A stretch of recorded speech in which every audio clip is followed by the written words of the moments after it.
Ho! How's it going, everyone? Welcome back. Welcome back. It has been a while. It's been a while since we last did a Metal Gear marathon, and it's been the last time since I played MGS.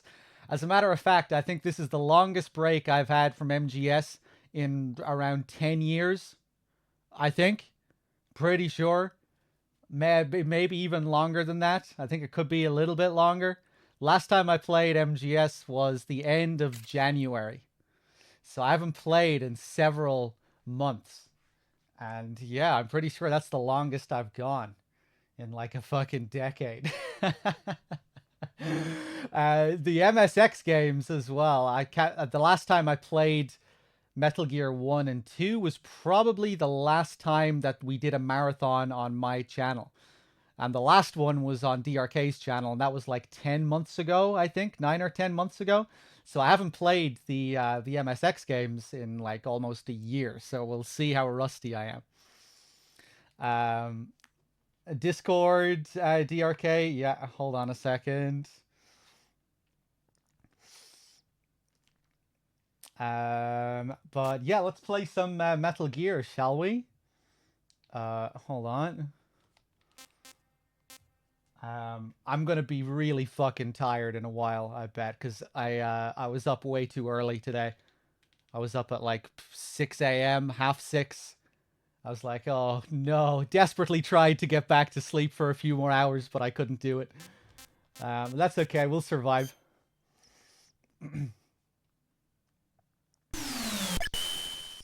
So here we are.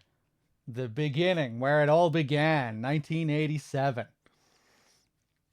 Wasn't planning ahead. Oh, I was. Yeah, I was. I also forced myself to stay up for a crazy amount of hours yesterday to get my sleep schedule back in order. But yeah, that doesn't mean that my brain is going to cooperate with me. Yeah, I woke up earlier than I thought I was going to, and I wasn't able to get back to sleep. Let me see.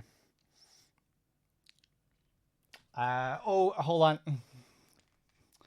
DRK needs to get into my account.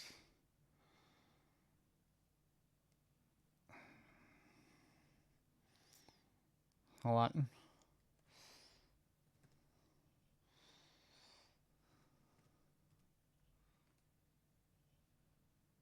Okay, I think we're good.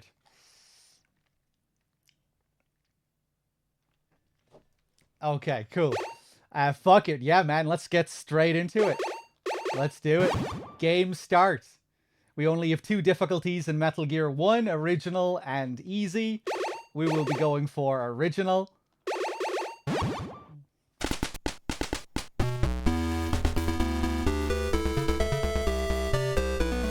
Of course, there's back difficulty as well, but we don't talk about that.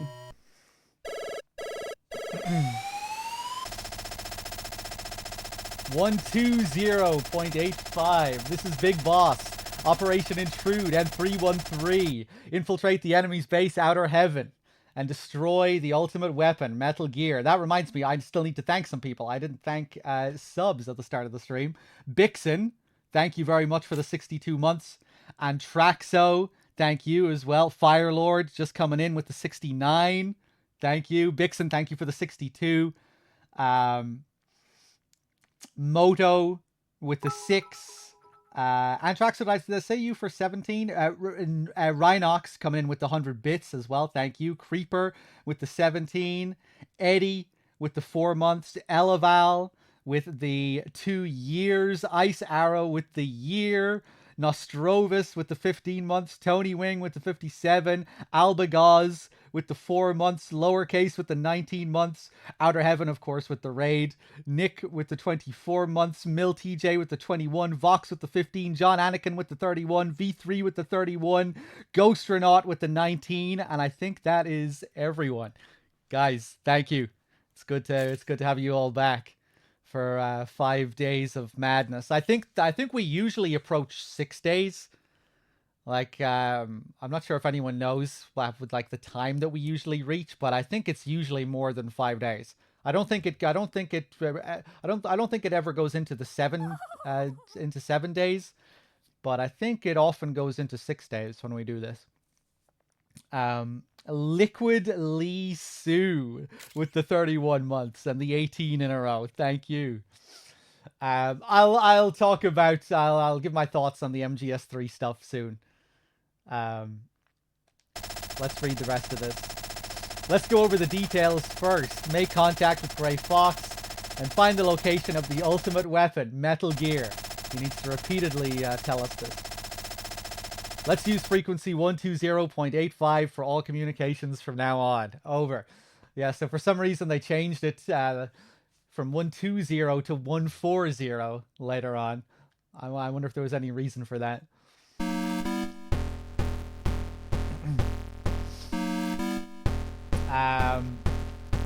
So yeah, here we are, infiltrating Outer Heaven.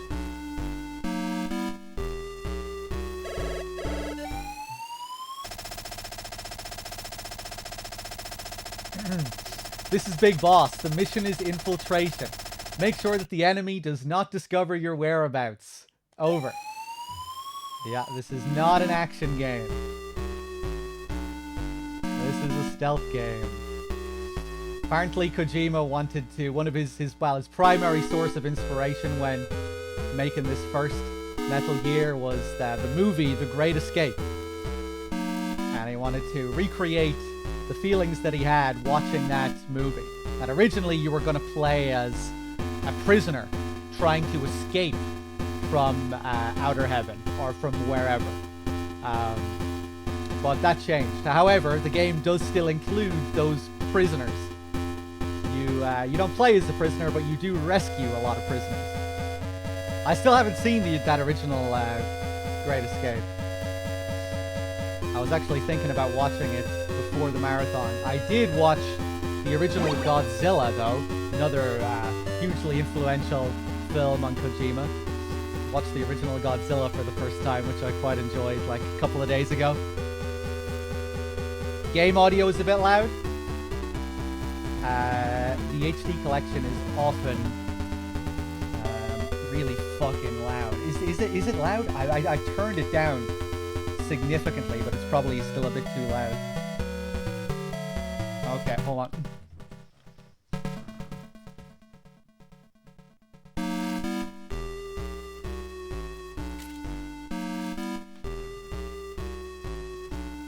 Okay, let's see how it is now. That should be better, hopefully. That's good. Perfect.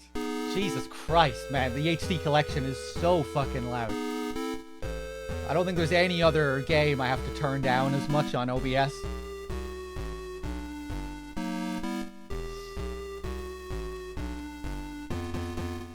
I might have turned myself down. I think I should be the same as I usually am.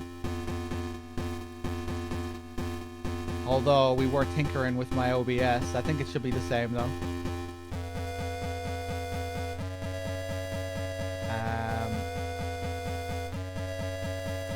Yeah.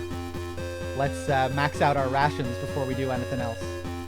So if you haven't seen this game before, there's always a lot of people who haven't played the MSX game, so it's worth explaining a couple of things. The core system of this game is the class system. You see below my health bar, I have class and 1 star. Your class determines the amount of ammo that you can carry and the amount of supplies that you can carry. The higher your rank, the higher the number of stars that you have, the more you can carry. And you need to have certain amounts of ammo to beat certain bosses in the game. So it really is a requirement that you level up your class to carry more ammo so you can get past the bosses in the game. Because it is possible to find a boss and not have the ability to kill him. The bosses will be there waiting for you. You can go to them whenever you want, but you won't always be able to kill them if you don't have the right class. And the only way to increase your class is to find prisoners to rescue. And the more prisoners we rescue, the higher our class becomes.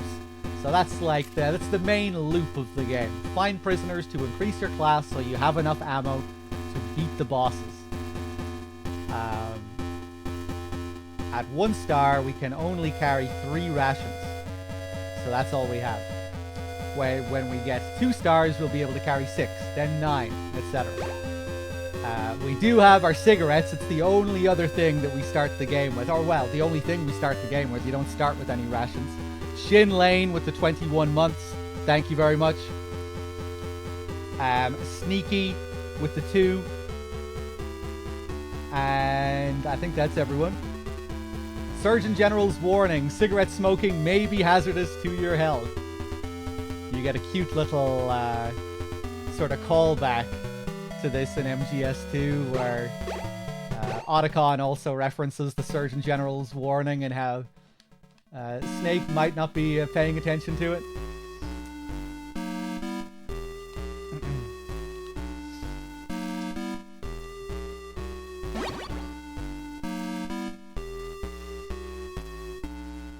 Hey, okay, Sparky. See you later, man. Okay, we get our first card.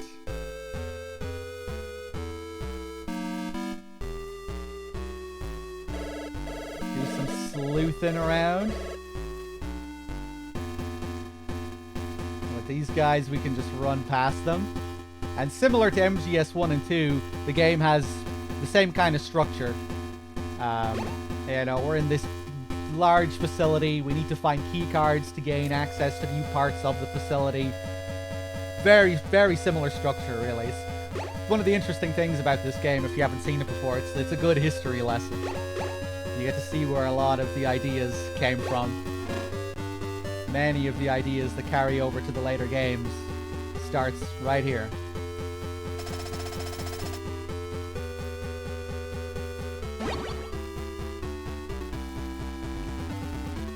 Guy falls asleep.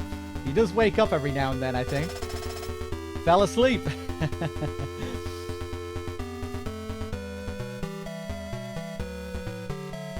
I think he'll probably fall asleep again. Yeah. Classic Metal Gear guards. Viking. With the 36 months. Me and my wife have just purchased a new house. We are painting right now. And she just said to me, can you please turn off that music?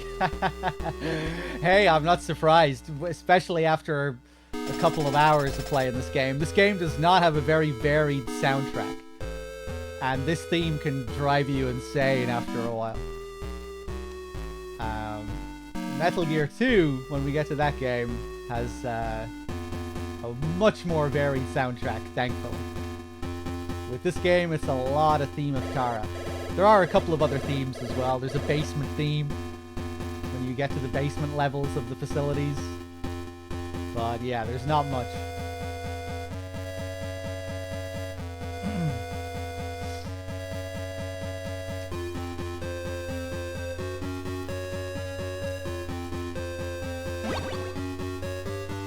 Here we get our first handgun in the back of a truck. That carries over to MGS1. I'm Metal Gear 2 and MGS1. Always get your first handgun in the back of a truck.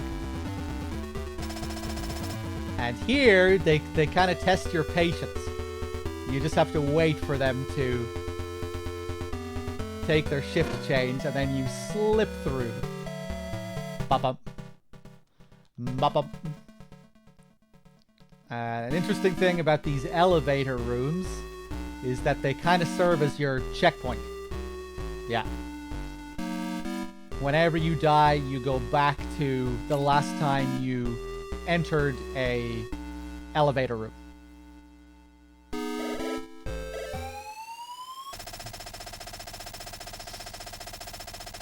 This is Big Boss. Watch out for the surveillance cameras. Over.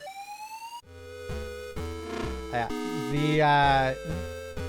The cast of this game don't really have much to say. Snake is a completely silent protagonist up until the very end of the game.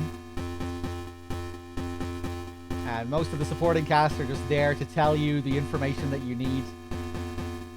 They don't have backstories or anything like that, really.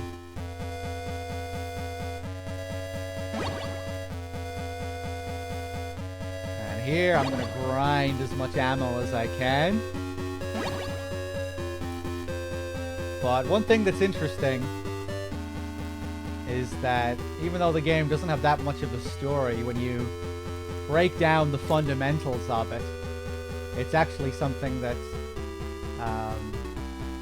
you see again and again in pretty much all of Kojima's games. The fundamental bones of it don't really change that much throughout Kojima's whole career. You know, where you're playing as the subjugated soldier being led by your boss, who is usually the bad guy.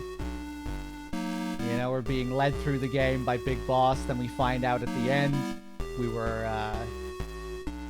were tricked. We were carrying out his evil plan. I'm saved! Here's our first prisoner. But yeah, you know, your boss is usually the bad guy in a Kojima game.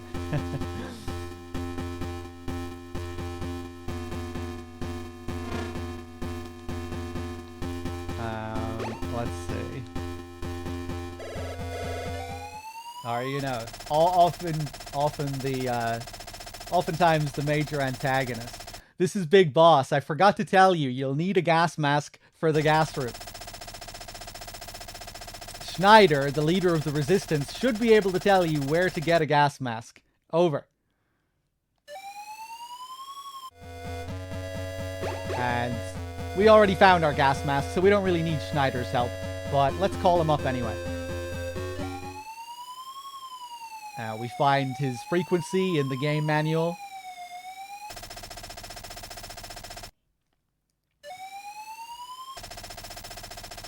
This is Resistance Leader Schneider. The gas mask is on the first floor to the south. Over. Yeah, so Schneider is, he tells you where to find all of the stuff that you need. All the unique items and whatnot. That's his role. That's his purpose.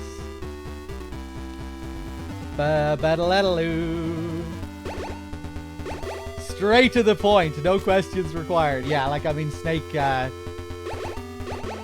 doesn't talk and they don't have much to say other than to tell you exactly what you need to know. Like, Schneider is the guy to give you that information. Later on, we'll have a character that's dedicated to telling you how to beat bosses, and they just give you the strat for the bosses, and that's it. You know, there are a couple of other unique calls, quirky little calls. There are a few little optionals and secrets, but yeah, that's how it is for the most part.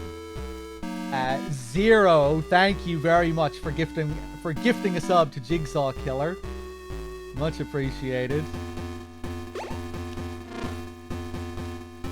It's impossible not to. You always have to take a little bit of damage there when you switch to your card, because you have to stop wearing the gas mask for a second. Punch him. So this is a hardcore strat for these MSX games. If you want to play the game really well and avoid killing, that strat is crucial. When you punch a soldier, they stay stunned for like a second, 2 seconds. And while they're stunned, you can do anything. You can walk right in front of them and let them see you. They won't see you. In Metal Gear 2, it's particularly buff, because when you punch a guard, they stay stunned for like 10 seconds. In Metal Gear 1, it's only like a second or 2 seconds. So yeah, really useful strat if you want to avoid kills. Anonymous, with the 5-pack. Thank you very much, Anonymous. Cheers. Who got a free sub? Penetron, Just Pete, Dan, Sam Deadlock, Thrace. Enjoy the subs, guys. Cheers, Anonymous. Let's switch back to the card here.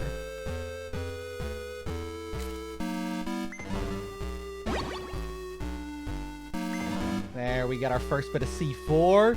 This cylindrical thing is a one-hit kill if it touches you, so you gotta be careful. Wait for this guy to turn. Go past.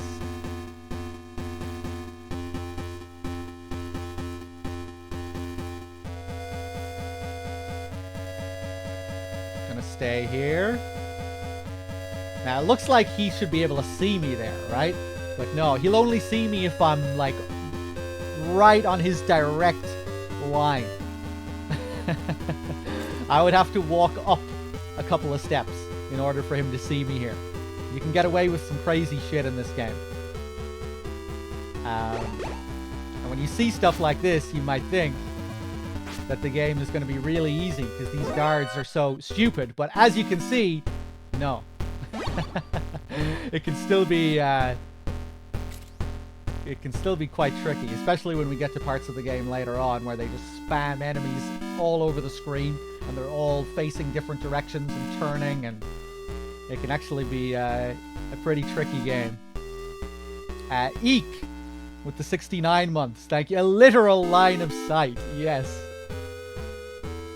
Well, it's not that bad, but yeah.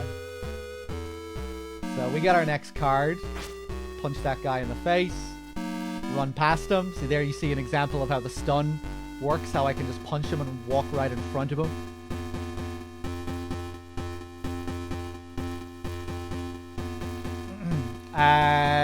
Hold on. Let me try that again. It's probably going to be a very sloppy playthrough. Oof. Hey, what's up, Cherry Onion?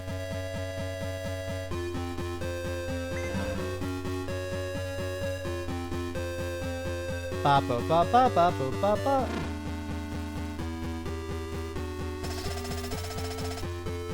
Thanks for saving me. The Foxhound member that infiltrated this base a few days ago is unharmed. They captured him. Thanks for the info, man. So yeah, the prisoners will also give you little hints and tips about where you should be going. You know, how we find Grey Fox, how we find Dr. Madnar later on, stuff like that. The prisoners will be our main source of info. Hold on a second. Quickly go up here, give this guy a punch. Need the second card. Did I sleep well? No, not really. And I woke up way too early. So, yeah, not very good. But that's okay, we'll survive. And here we get our first remote-controlled missile. And I think... might get some information here. This is Big Boss. RC missiles. These missiles can be controlled remotely. Use these in areas where there are a lot of obstacles. Over. So there's a cool thing here. We actually have a couple of choices. It's like the level design here isn't just completely linear, like where we just have one path. There's only one path to take to get to where we need to go. There's actually a couple of ways of getting to where we need to go. We can either go back where we came from just now and up to another area where there's an electrified floor where we can use the missiles, or we can go all the way back through the gas room, which is actually what I'm going to do. Back up this way. We still will need those missiles later on, though. This is just going to be... I forgot to tell you, you'll need a gas mask for the gas room. Yeah, all of these codec calls will repeat infinitely, even if you're well past the area.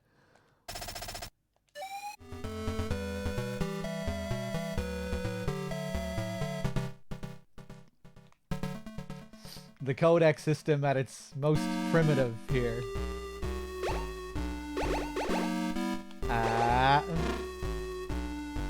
One thing that can be really annoying about these old MSX games, as well as the keycard system. You get like individual cards, and there's like 9 of them in total. Maybe even 10, I think it's 9. And there's no way of knowing oftentimes which card you need for which door. So you find yourself just opening the menu, going through each card again and again and again and again at every single fucking door. It was funny in Kojima's old blog. He was criticizing that system. He was talking about... It was during the time when they were releasing the Subsistence version of MGS3, which came with Metal Gear 1 and 2, and that was the first time he revisited the MSX games in like I don't know how many years. You know, he was testing them on this new version that they were releasing, and he was just reminiscing about what it was like developing these games. And he said that the effect that he was hoping to have with the keycard system was like something out of a horror movie, you know, where the girl is desperately trying to find her keys while she's being chased by the killer. But he admitted in the blog that it really wasn't a very good system. It can have that desired effect sometimes, though. If you're in the middle of an alert and you're taking damage and you need to get the keycard, it actually can have that effect, where you could say it does make the experience a bit more tense. But for the most part, it's just annoying. It's an interesting mechanic to see how it develops, though, and to see how it gets more and more streamlined with every game. In Metal Gear 2, it's still more or less the same, but in Metal Gear 2, you can find cards that combine the cards that you found. Like, you find card 1, then 2, then 3, and then after you find card 3, you can find a single card that combines cards 1, 2, and 3 together. And then you find another card that combines cards 4, 5, and 6. So it's not as bad.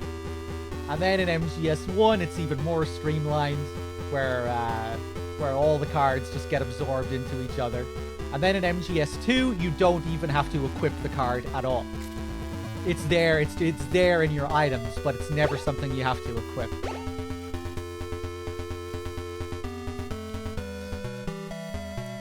So yeah, kind of funny just to see how some of these systems change and evolve. Emo Dode with the 4 months. Thank you very much. Let me see here as well. Generic Guy, did I thank you for the 4 months? Thank you. This is just going to be the same thing. Watch out for the surveillance cameras. Yeah. Hey, what's up, Reformance? Welcome back, everyone.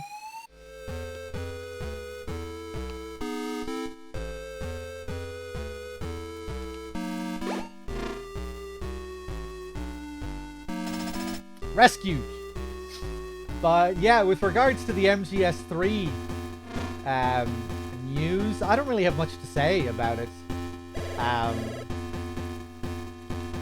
I think it'll liven up the community a bit, you know? It might give people a new game to complain about instead of MGS5 for a while. You know, before MGS5, it was MGS4 and the Twin Snakes, and then MGS5 came out, it was MGS5. So when MGS3 comes out, you know, at least it'll be a new game for people to complain about for a few years before they release the next one.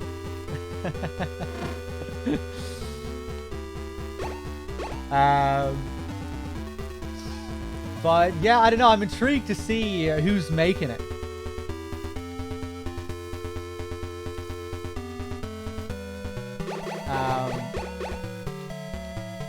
And you know, because there are still some really good people at Konami, like old Kojima Productions members, I think. Anyway, I think Yuji Korakado is still there. So yeah, I mean, I'm interested to see if some of those main Kojima Productions developers will be the people like leading the charge with this thing. You know, it might turn out. It might actually turn out well if some of those boys are in charge, if Korakado's in charge. But yeah, I have no idea.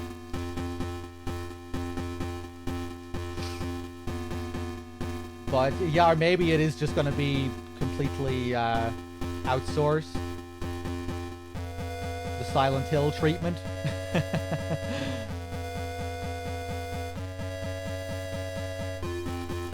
Yeah, what they said about the original voices kind of implied that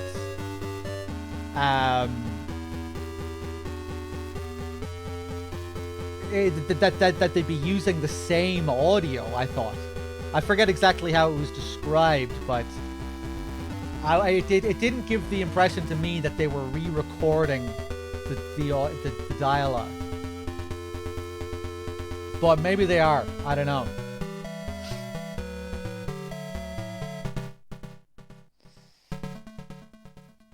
Yeah, I mean, we'll see what happens.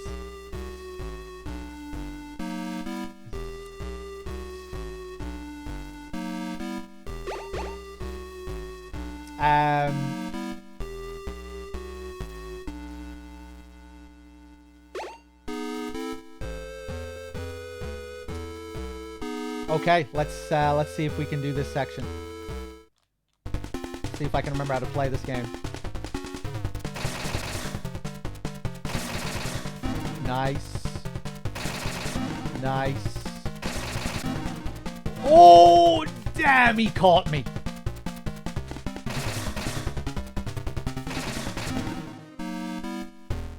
Okay, pretty decent though. This is actually an optional fight. But if we kill them, we get a suppressor, which is good. And that just automatically equips.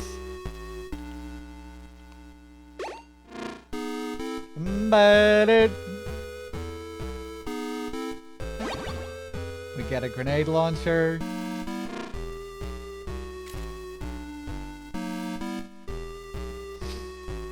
Leonardo DiCaprio with the 10 months and the 2 months in a row. Cheers. Roland with the Prime sub as well. Thank you very much.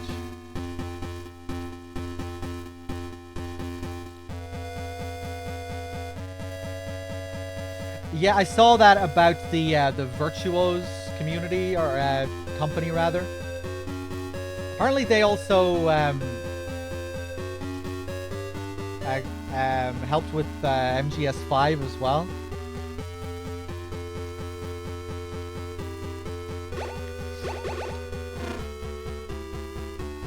But yeah, it looks like the MGS collection is gonna have. Looks like MGS3 might be a little bit butchered, because it doesn't look like they're going. It doesn't look like they're renewing the licenses for all that war footage.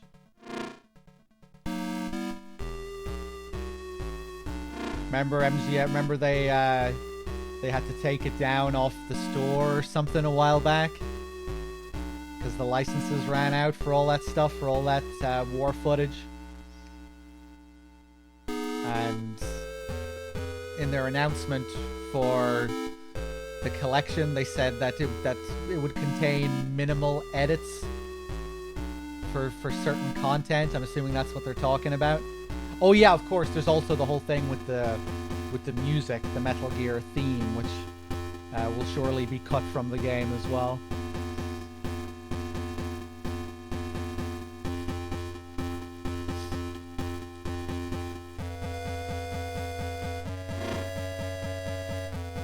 And look what we have here, our very first cardboard box. It's going to be a nice experience if you've never played them before. Well, I guess we'll have to see. I mean, I don't know how that collection is going to turn out. I think the original versions will always be the definitive versions. The HD collection has various issues, and then it looks like I'm just kind of expecting this next collection to be it's just like another downgrade from the HD collection. It probably won't be that big of a downgrade from the HD collection we already have, but yeah, you know, they're gonna. Although, man, I don't know. The theme missing from MGS3 is kind of a big one, right? Because that theme plays. It's a part of the debriefing track that plays over the final cutscene of MGS3. Oof. Oh man. Are they gonna? They're gonna have a new track to play over that final scene. That's a pretty big deal.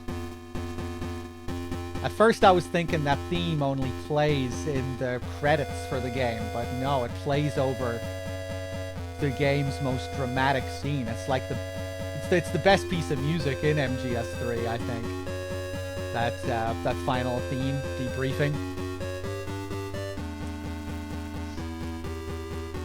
You know, it fits that whole scene so perfectly. The drama and the way it builds and escalates as you're seeing the whole montage of the boss and Snake walking through the graveyard. So yeah, I don't know. MGS3 might be a little bit butchered in that collection. It'll be interesting to see what they replace all that footage with. You know, there's quite a bit of that footage in the opening scenes. The shots of JFK and Khrushchev, and then at the end with the boss and her speech and the footage that they show there. I guess there isn't all that much really, though.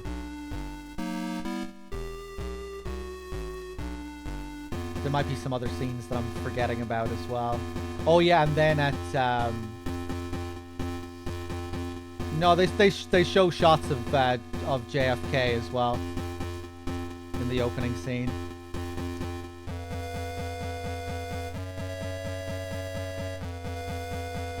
But there's also the start of Operation Snake Eater as well, and that shows some other footage. Just trying to think of all the different scenes.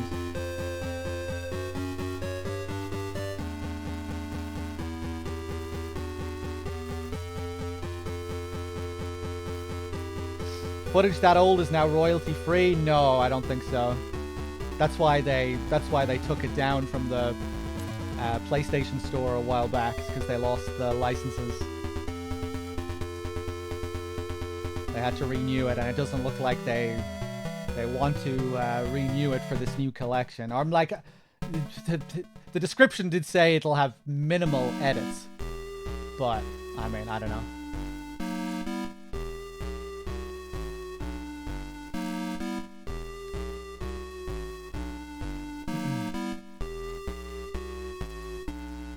Hey, how's it going, Major Zero? Becomes royalty free after the author dies plus 70 years. But yeah, aside from that, there's also the whole thing with pressure sensitive controls in MGS 2 and 3. They're gonna have to rework those controls again.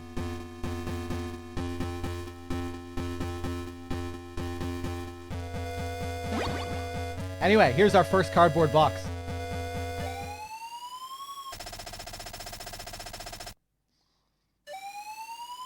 They're just gonna pixelate all the footage. This is Big Boss. Cardboard box. Are you moving a house or something? Over.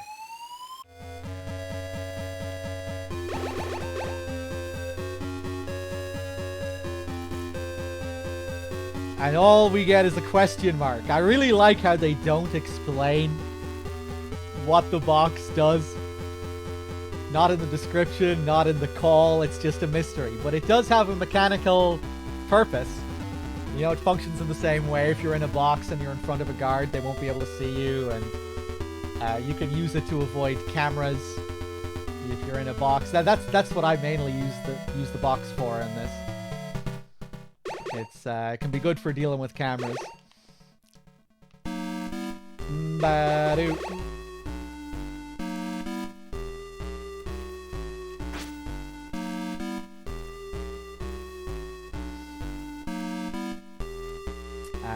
Now, I think I'm going to go down here. There should be another prisoner here, hopefully. Ba-dum.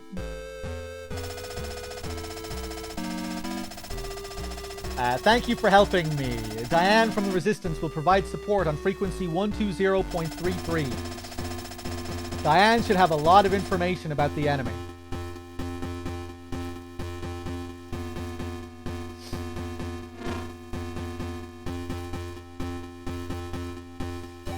Let's give Diane a call, shall we?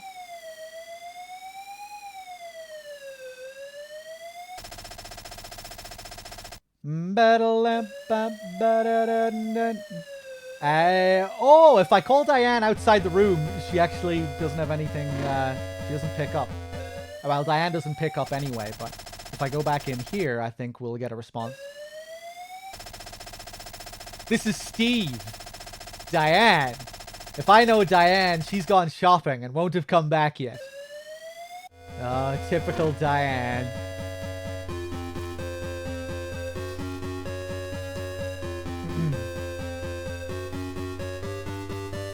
Yeah, I mean, we'll see what happens with the remake. I mean, if it sucks, who really gives a shit?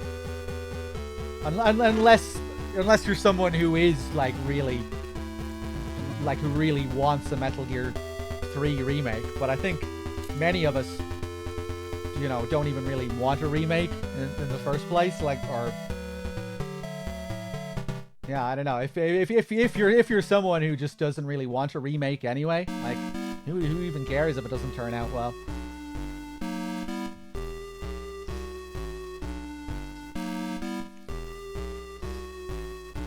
That's how I feel.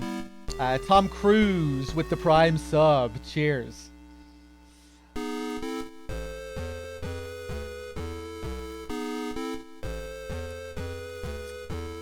Right, where the fuck am I going now? I have no idea.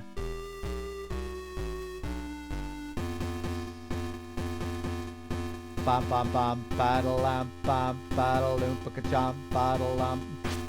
Punch this guy in the back, run through him.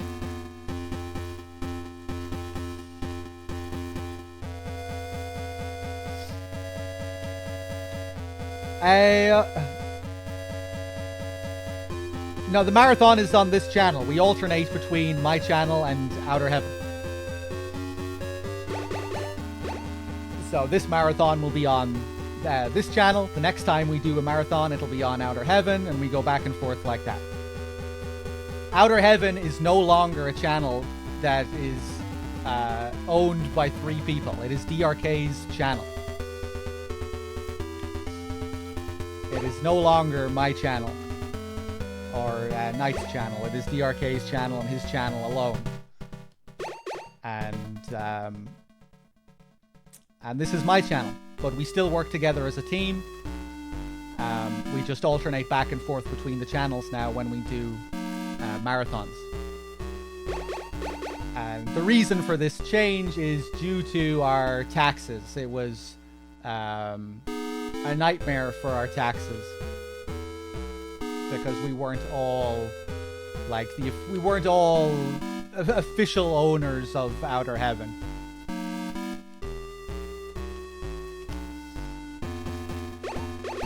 So yeah, it's just much better for our finances to do it like this now.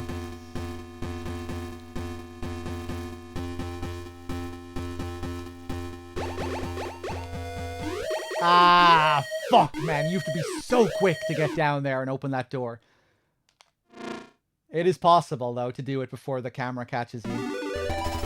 I could just wait for the camera to pass and stay in the box, but...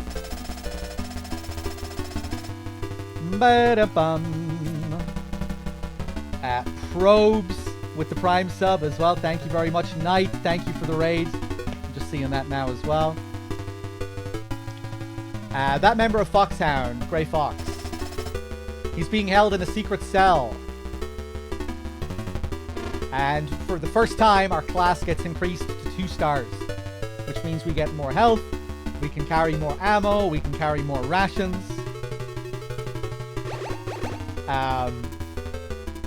There's something else I was going to say, I forget. Ba-dum-ba-bum. Go, go, go, go. Alright, I'm just gonna let these guys shoot at me. Thanks for helping me. The only way to get close to the secret cell is to get caught. Oh, nice. So I'm doing what I'm supposed to do here. Amazing. Okay. Thanks, man. Now, in here, we get an SMG.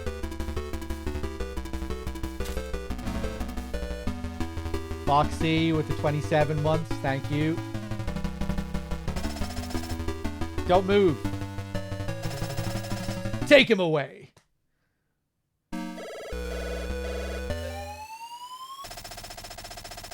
You don't actually have to get an alert before that point to trigger that scene. Once you move on to that screen, those guys will catch up with you regardless.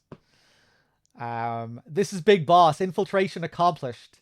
Find the cell where they're holding Grey Fox. Check the walls. Over. So, yeah, we get all our stuff taken from us. We get thrown in a cell. Classic Metal Gear trope, which starts here in the very first Metal Gear. And the only way to break out here is to punch through the fucking walls. Right here. And that's it. Look at the fucking thickness of that wall, too.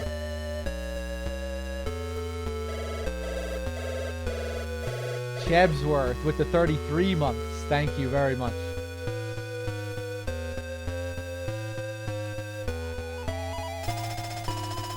You made it, rookie. I'm Grey Fox. Metal Gear is the ultimate weapon. An all-terrain nuclear-equipped walking battle tank. Very similar to the DARPA chief's description. When it's finished, the nuclear strike can be launched from anywhere on the planet. We must do everything we can to destroy it before it's completed. There's only one way to destroy Metal Gear. And the only person that knows how to do that is Metal Gear's developer, Dr. Drago Petrovich Madnar. Now he's sounding like Kenneth Baker. And he's being held prisoner somewhere inside this building. Find Dr. Madnar. So, we rescue Grey Fox. Kinda cool to think that Fox can return the favor in MGS1. And of course, we just punch our way out here. Ba-ba-bum, ba-ba-bum, ba-ba-bum. And here we get our first boss. I'm the shot maker. No one has ever escaped from here. And once again here, we have to use our fists. We have to punch our way through the door here, because we have no key cards, we have nothing else. Punching is the only real action we have, so of course we punch through the doors now.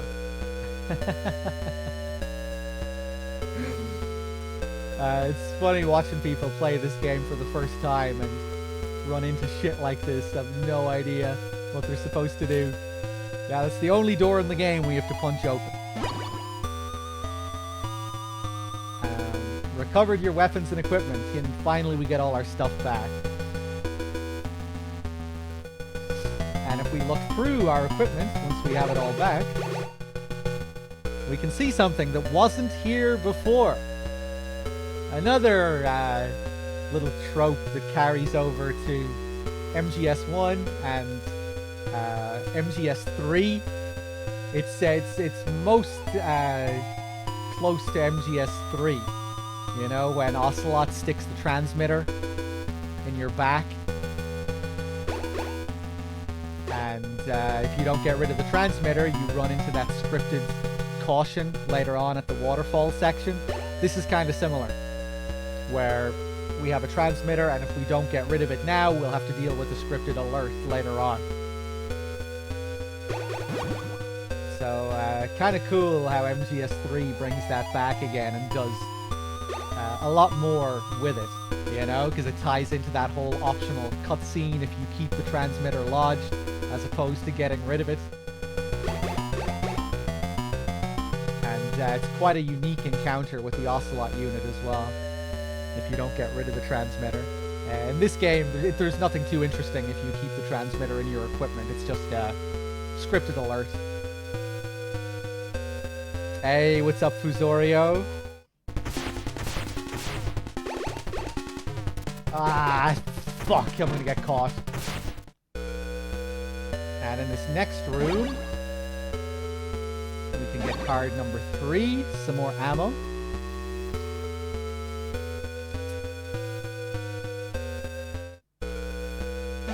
Let's just max out the ammo, get as much as we can. Now that we have 2 stars, we can carry way more pistol ammo than we're ever gonna need.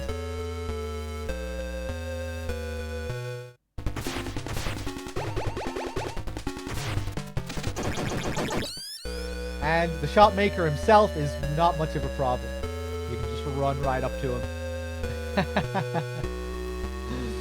He's, yeah, the tricky part about the shot maker is figuring out what the fuck you're supposed to do in this area.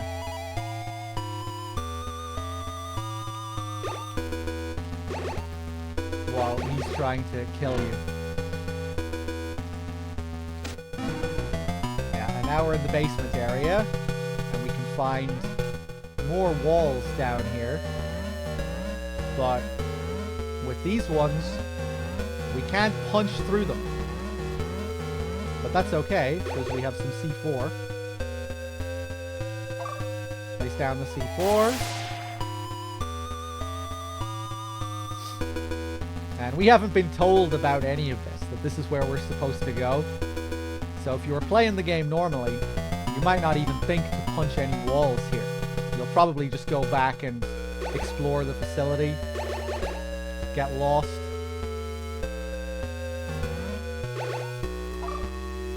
But I think if you call Schneider up above, he will tell you about these areas down here. Maybe it's Big Boss who tells you to come back down here, but no, I think it's Schneider.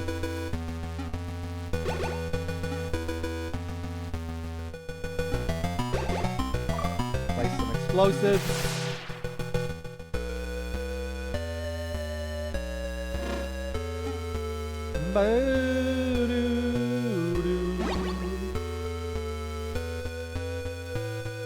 And here we get the Bomb Blast suit.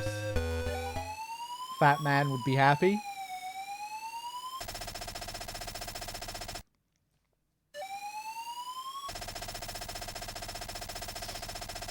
This is Big Boss. Bomb Blast suit. This will protect you against explosions and strong winds. Over. And interestingly enough, it's the strong winds that we need it for.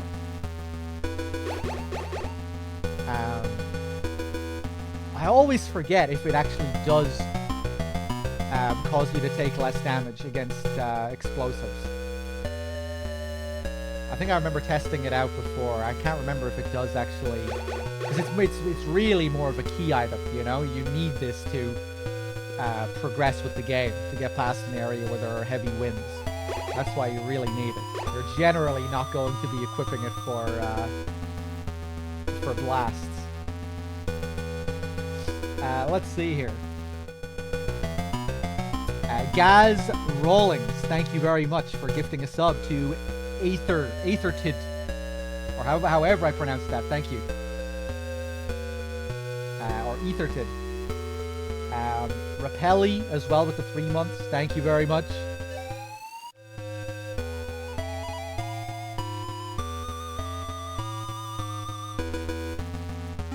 Ba-ba-ba. Yeah, so now we're done here. Let me equip some rations just in case.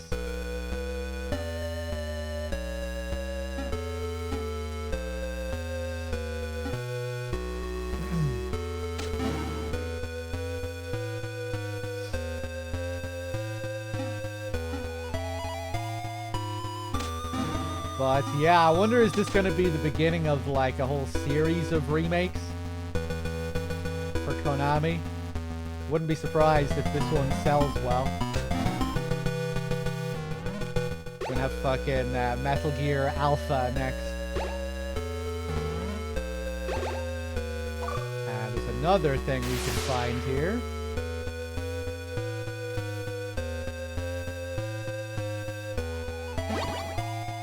An enemy uniform.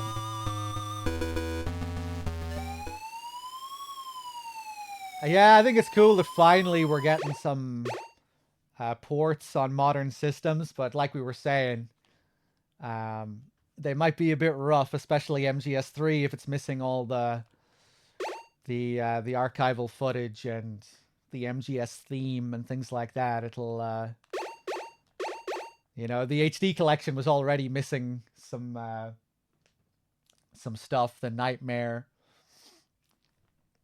Snake versus Monkey, and the game itself having certain visual problems.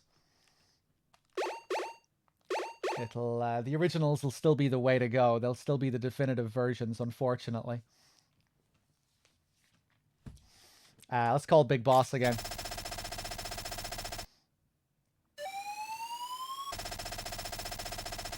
They said as originally released.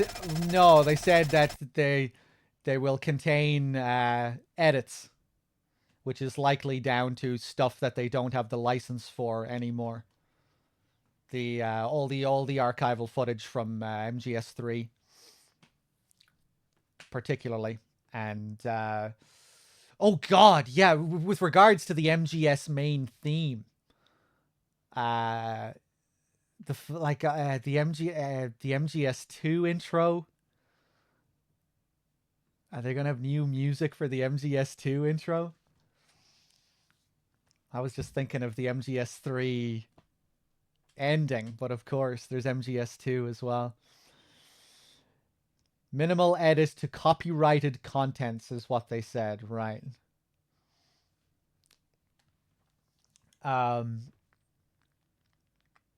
This is Big Boss. Enemy uniform. What? Like a girl's high school uniform? Over. We just get repeatedly emasculated by Big Boss.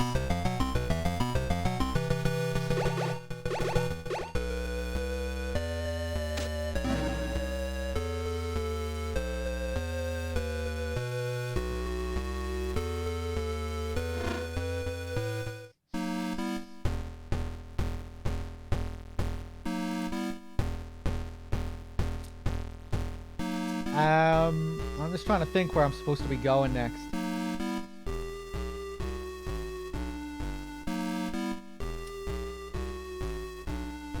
Yeah, here we go. Let's try and be careful here. Stick on the box.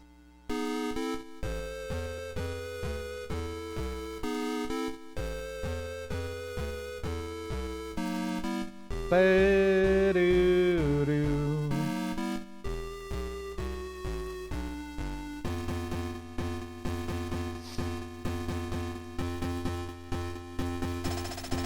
Yawn. I'm sleepy.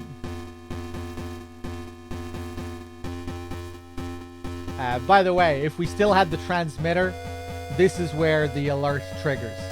I remember it confused the hell out of me playing this for the first time.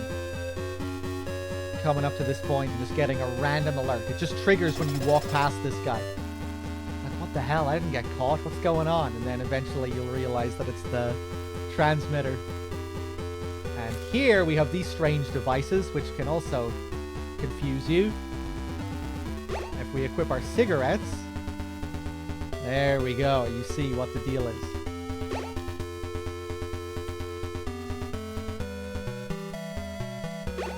So yeah, good idea to equip the cigarettes here, so you can see where we go. You can really cheat the system in the MSX games when it comes to the cigarettes. As long as you just keep equipping them and unequipping them, you never take damage. In the later games, you always get, like, it's just a constant poison effect where your health goes down. But with the cigarettes in the MSX games, you always have to wait a few seconds, and then you get a chip of damage. If only it was like that in real life. Hey, see you later, Raguchi.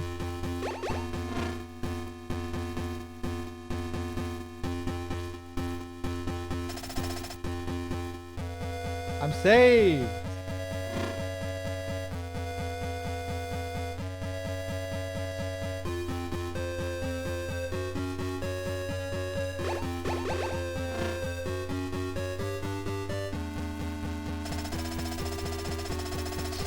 Thanks for helping me. Dr. Madnar is being held in the cell located in the inner courtyard.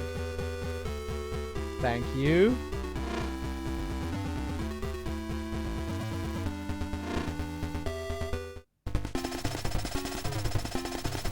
I'm the machine gun kid. This is the end of the line for you. So here is our next boss.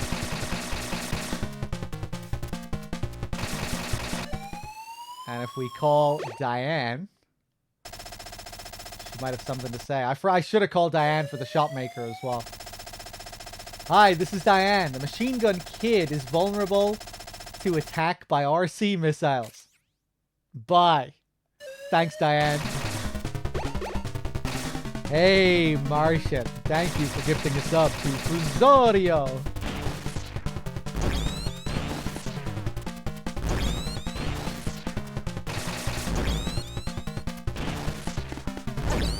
Boom. And that's that. Pretty handy.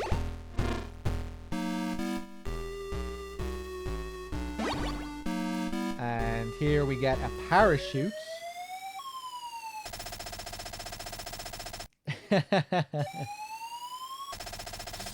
Isn't everyone weak to missiles? I don't know. Maybe not.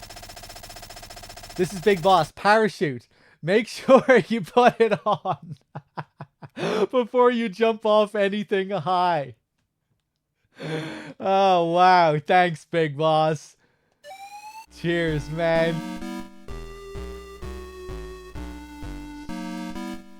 Okay, let's go back. You're not going to turn around and look at me here, are you? Nice. So go back up the way we came.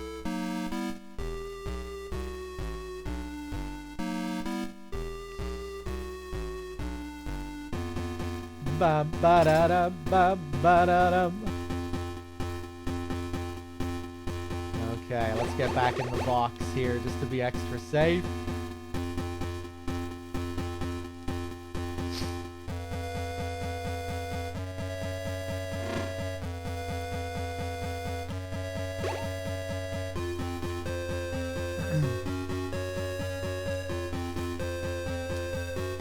Ooh.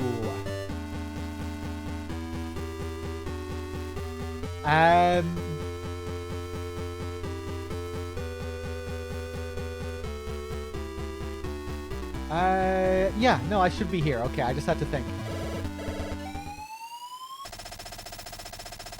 This is Big Boss. I forgot to tell you, there's a wind barrier on the roof. Forgot. Yeah, sure. Look for a bomb blast suit. Over. Yeah, so we're already thinking ahead. We have our bomb blast suit. But this is what usually happens if you try and go forward. Kojima whistles into the microphone.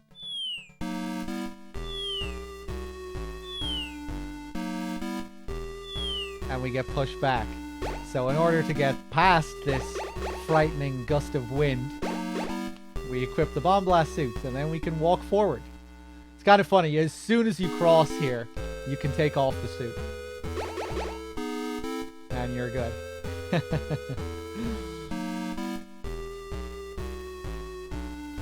But, yeah, I'm just gonna let you go forward there. Oof, God. Punch that guy, run through.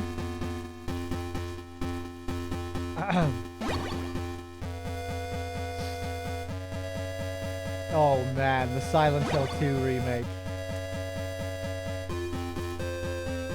Now that's something you can really be cynical about. That's something that you can be just like there's something really wrong with you if you're not pessimistic about that. Unless like you're like Bloober Team's biggest fan or something. Like unless you're actually a fan of Bloober games. But I don't think Bloober have any fans. I don't know. Like, is anyone in the chat like fucking crazy over Layers of Fear or the Blair Witch Project? Are those like some of your favorite horror games ever? I don't know. I just don't think Bloober have fans, you know? And now they're remaking one of the most revered horror games ever made. Okay. Seems a little bit fucking reckless, Konami, but maybe it'll be some kind of miracle. Like it'll be like if that game turns out well, it'll be an absolute miracle. You know, like it'd be shocking. It would be really surprising if that game came out and it was like really good. Like the chances are very slim.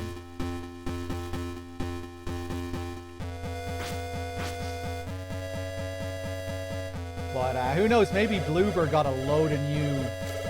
You know, maybe they hired a load of fancy new developers since their last game. Hey, Enigma with the 40 months. Speaking of Silent Hill, how's it going, Enigma?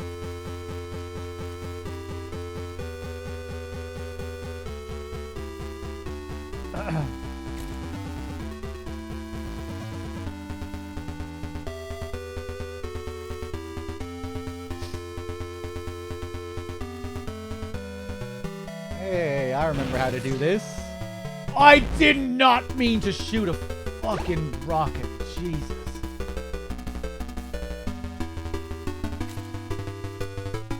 Enigma with the raid as well. I didn't notice the raid. Cheers for the raid, Enigma. Yeah, we were just talking about the Silent Hill 2 remake and how it'll be a miracle if it turns out well.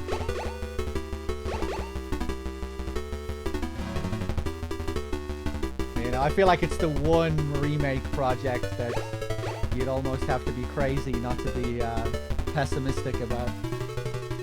Unless you're a Bloober fan. But I don't think they exist. Let me equip this ration.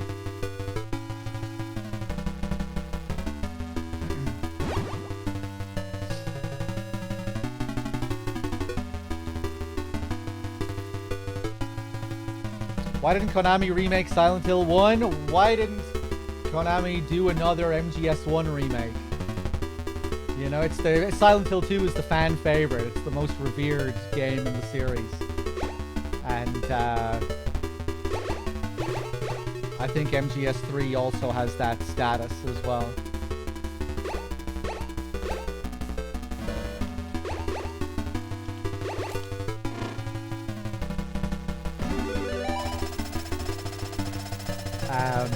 But I don't know, if the MGS3 remake does well, I wouldn't be surprised if they make a whole series of remakes. You know, we might see an MGS1 remake next if this does well, you know, if it sells well.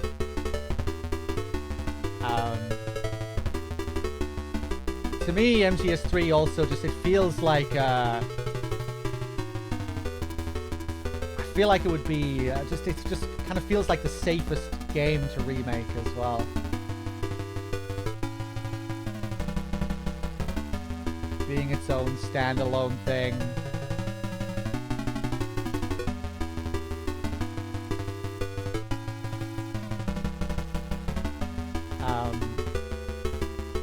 Thanks for saving me. If you have a parachute, you can jump off from the edge of the barrier. MGS3 is the first game in the chronology, yeah.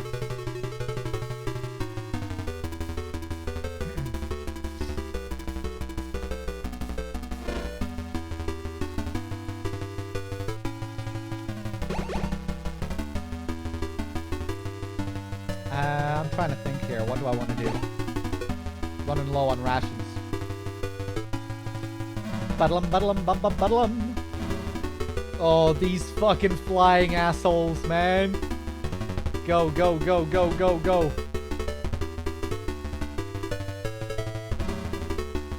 Jesus Christ.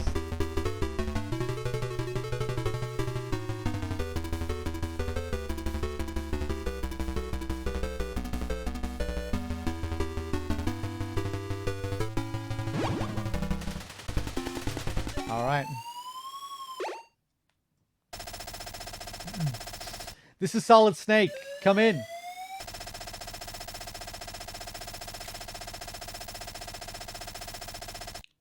Hi, this is Diane. The Hind D can be brought down with the grenade launcher. Bye. Thanks, Diane. Diane coming in with the incredible advice again. Ooh! So, there are a few spots on the map here where this thing just cannot hit you. Our very first Hind D in the series. The first of many. So, what you do is, you just stand here and fire grenades at it. And there you go. That's it.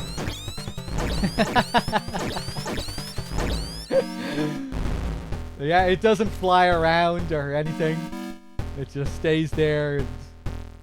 And it tries its best. Metal Gear 2 actually has a really cool gimmick for its hind fight. It's really unique. There's nothing else really like it in the whole series.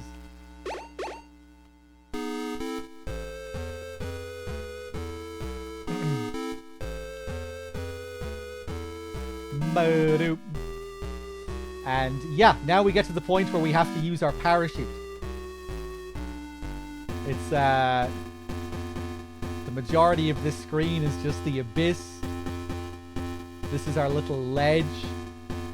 If you walk off the ledge to the left here, you don't even see Snake fall. All you see is Snake lying on the ground, dead. And the first time I saw this, I didn't know what the hell was going on. Like, this is where you use the parachute. If you don't use the parachute, you just fall to your death. But you don't ever see an actual fall. So, it can be kind of confusing. And if you call your support team, nobody tells you anything about this area. But we are up on the top floor.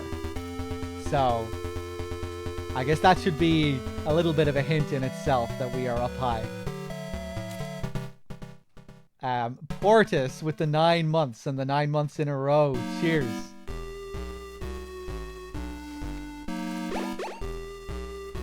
But yeah, this is where we use the parachute.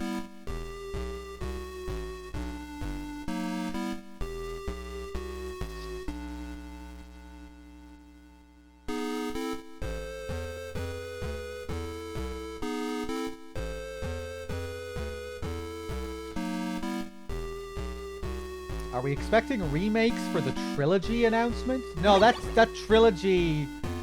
You mean like the collection they're releasing? MGS 1, 2, and... Those are just ports of the... Of those old games. You know, like the HD collection. Those are just straight up re-releases. Remasters.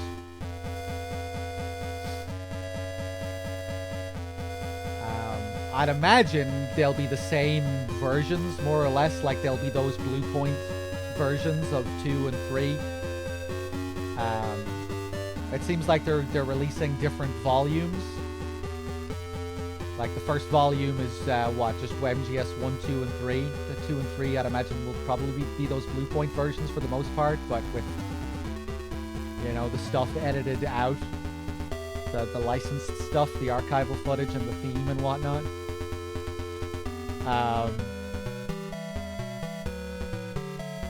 What I'm most intrigued to see is MGS 4 in this collection, right? Because it'll be the first time we see MGS 4 on anything other than the PS3.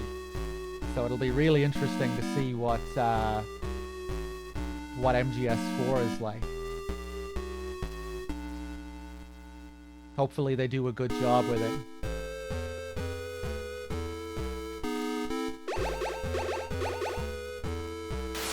Oof. Yeah, mines here. Did they even confirm MGS 4? Maybe we won't even get MGS 4.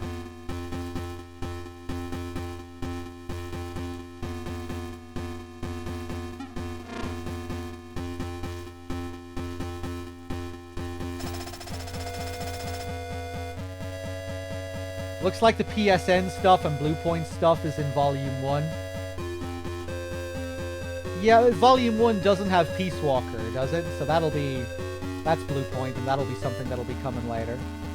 will be it. Like, what if, you know, what would be really great was, well, I mean, it's no point even saying that. I was gonna say what would be really good was if they like reworked the remaster completely again and fixed issues with the Bluepoint remasters. You know, because the Bluepoint remasters are far from perfect. Even aside from the stuff that's cut in MGS3, you know, they have their own visual issues, frame issues, certain effects that don't work or effects that are just completely missing.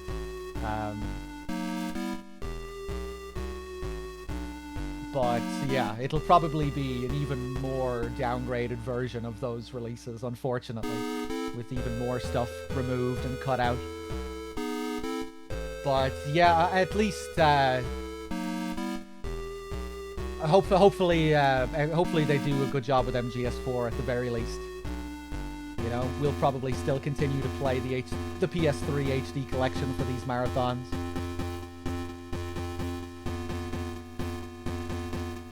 Because yeah, chances are the new collection won't surpass the current HD collection.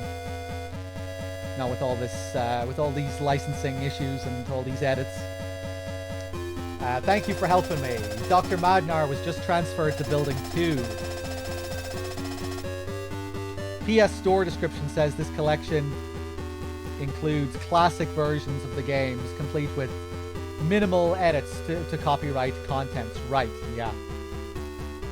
But the thing is, this will be the first time that we'll have releases with edits to copyright contents.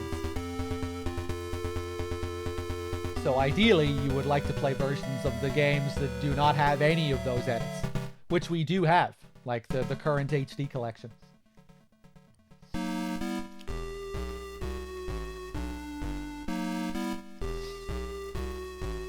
But yeah, unfortunately, if you really want to play the true definitive versions of these games, you really still have to play the originals. You need to dust off your PS2. But the HD collection is still, the PS3 HD collection is still good for the most part, I think. It has its issues. But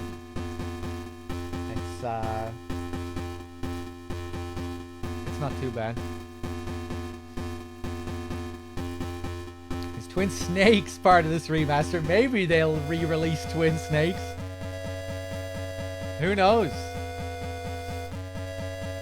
Portable Ops? Acid?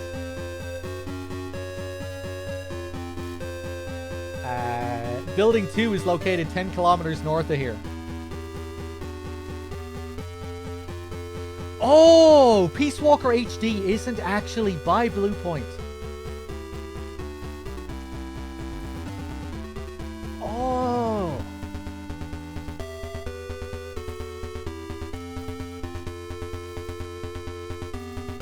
I completely forgot about that. Yeah, I wonder if I wonder if it'll be the same, that same version. It probably will be, right?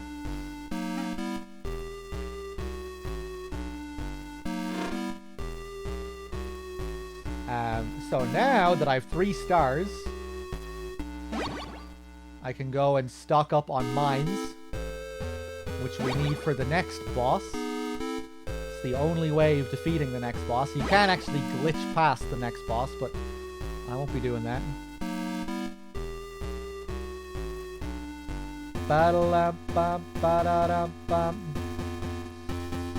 Oh man, I'm gonna be fucking wrecked in a few hours. I can already feel it. My brain already feels kind of groggy and scrambled.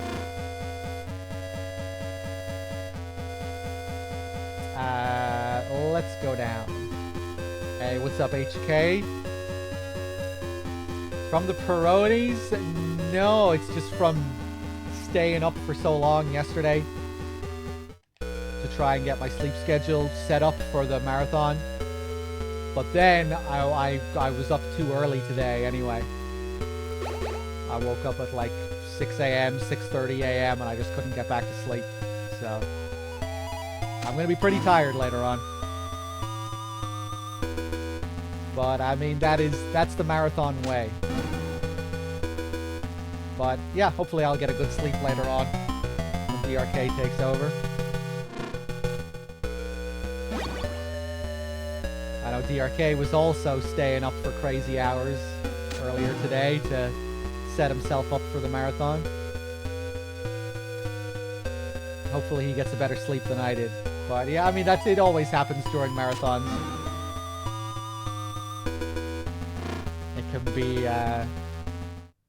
It can be hard to sleep properly.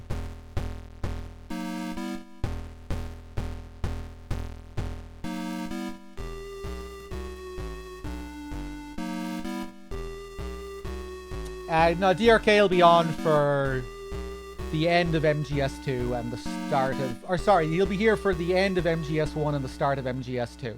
I'll be doing the majority of MGS1, and DRK will probably be taking over at around the Hind fight or something like that, I would say.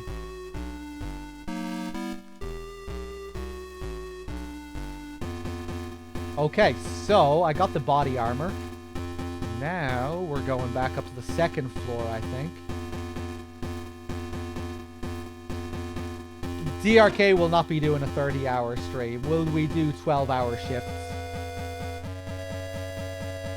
We only ever do like crazy hours like that if we're forced to. You know, if for some reason the person just can't take over. But we try to do 12-hour shifts.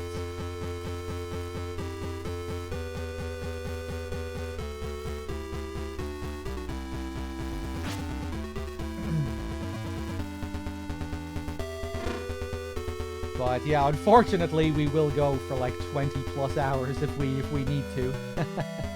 It's happened in the past.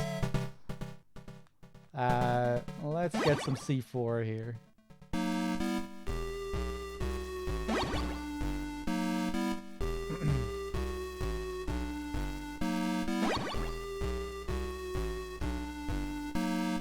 Boo-doo-doo.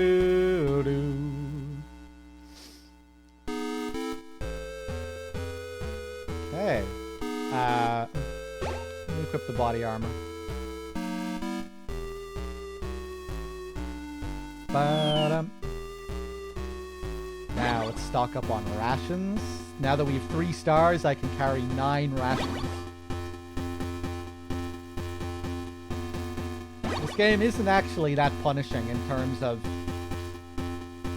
the damage that's dealt to you. And the amount of heals and stuff that you can carry. The tricky thing about this game is figuring out what you're supposed to do more than anything.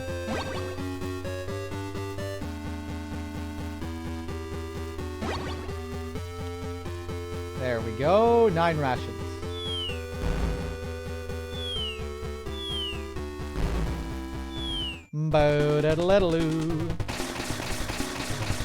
We only did a month-long marathon once.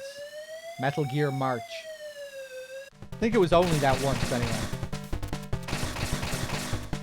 Where, yeah, we streamed every... Yeah, it was just a month-long marathon. Non-stop month-long marathon.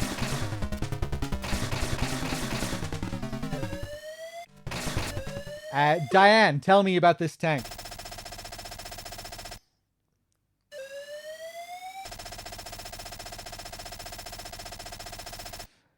That was when all 3 of us were active, and of course it was when we were all on the one channel.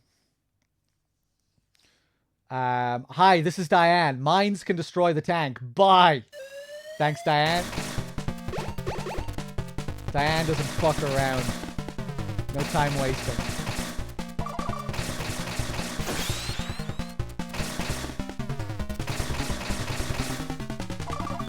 Ah, shit!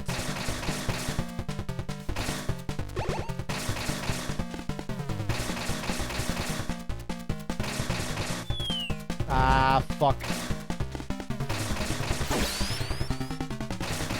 All that damage stacks.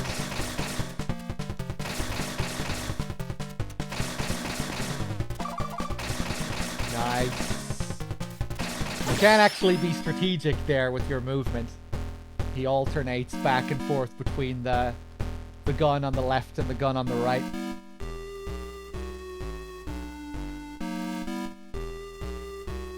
And there we go. There you go. It seems that Foxhound is trying to infiltrate the base. This is Big Boss. Inspections. Wear the enemy uniform and infiltrate. Let's use frequency 120.13 for all communications from now on. Over. Yeah, so this is like the midpoint of the game. Let's equip the uniform. Go on in. So you might think that now you have the uniform, you can pass as the enemy inside this building. No, it's not like MGS2. You can only use the uniform to get past those guys. These guys inside will know that you're not the real deal. Those guys outside, you can fool them. And now we're in the second building, and this is where the game gets way fucking harder. If you want to avoid getting caught, I still haven't mastered this part of the game. Although I was getting pretty damn good at it. I think I almost had it mastered, but now I haven't played the game in like almost a year, so this probably isn't going to go so well. Let's equip that card. Does the tank shoot randomly? No, I think it's kind of predictable, like I was saying. He alternates back and forth between the gun on the left side and the gun on the right side. So you can figure out when to move to avoid damage if you're careful. Oh no! I don't believe it. I didn't stop to get more ammo for the grenade launcher. That's okay. I'm probably gonna get caught here.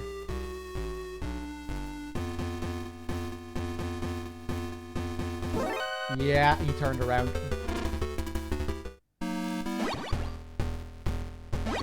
Here we go. Nice.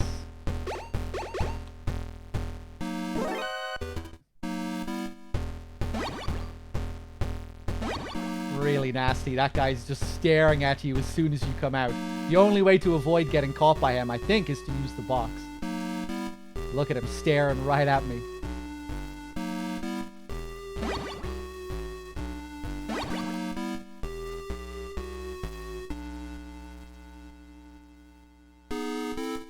So here, I'm just going to grind ammo. That should be enough. I'm just gonna wait.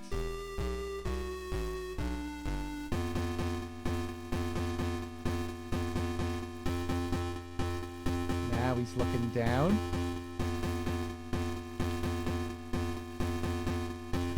Smoke Chi, thank you for gifting a sub to Winter BB.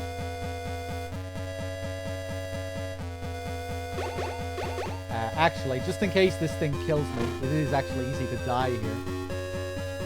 Oh, fuck.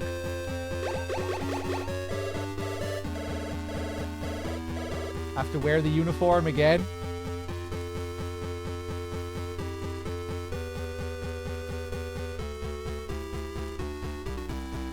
Do I have to reload the area? Do I have to take the call again? Hey, okay, there we go.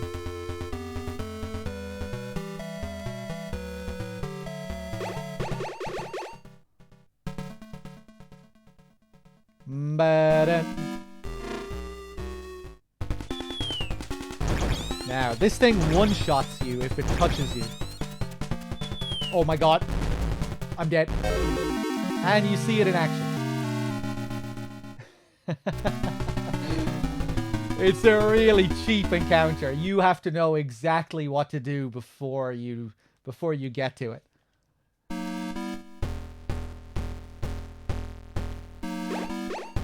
Everyone is gonna die doing that room for the first time.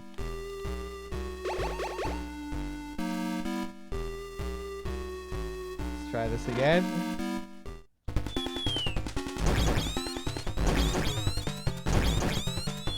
Ooh, there we go. Jesus. There's barely any fucking time.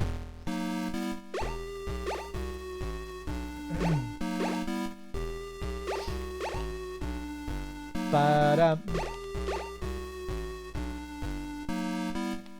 Here we get moving lasers.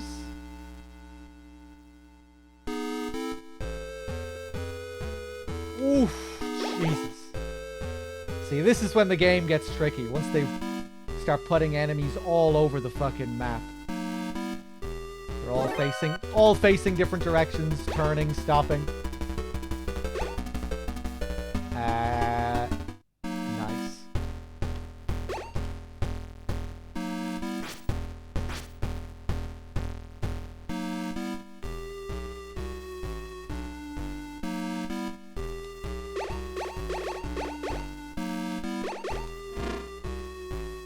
There we go. Antenna.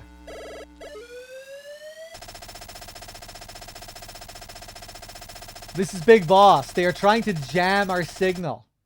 But we are okay on this frequency.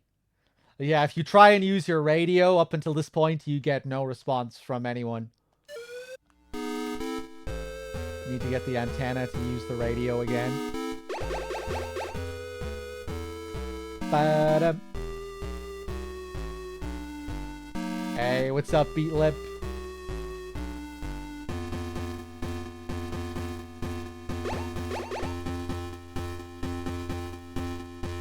Okay, now I can just chill here, get in the box, wait for that guy to turn around.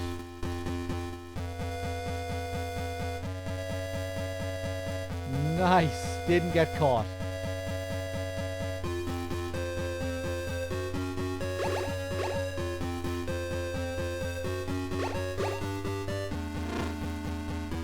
Okay. And one really nasty thing they do once you get to this second building, they raise the difficulty in every way once you get to this second building. And the first building, you could move up and down in the elevator rooms whenever you pleased. But in this building, you can, in this elevator room, I can only go up. I can't go down. So once I leave this area, I can't just easily get back to this area. And then there's another elevator room on the opposite side of the building which only goes down. This one only goes up, the other one on the other side of the building only goes down. So yeah, it's a big part of figuring out how to navigate in the second building. You have to be very careful about where you go, because it's not so easy to get back to where you've just been. Beatlip with the 20 months as well. Thank you very much. Dumb Giraffe with the 9 as well. Thank you. And now this next room. This is like the worst area in the whole game. I'm going to try something fancy. Oh, I almost pulled it off. I'm going to try it again. I did the hard part. Nice.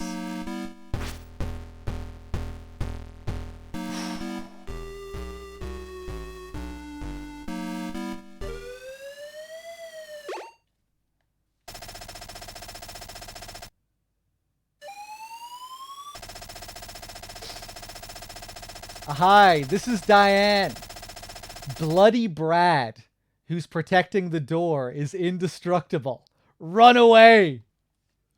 So here, Diane's advice is actually really bad.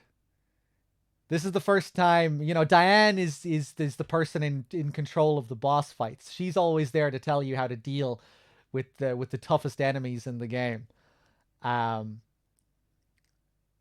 But these things are actually destructible.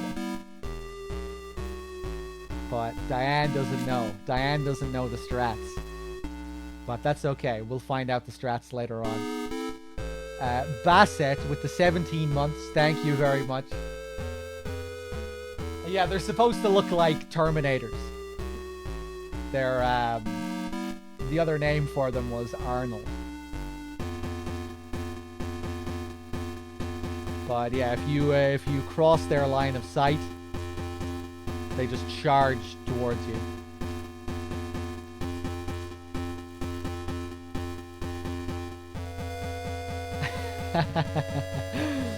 They actually do feel robotic in that way, you know, because they charge at you, but then if you walk out of their line of sight, they just automatically move back to their starting position.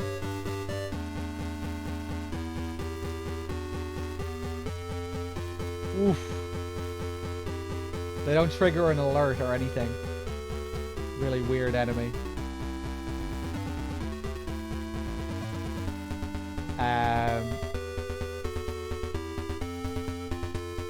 Okay.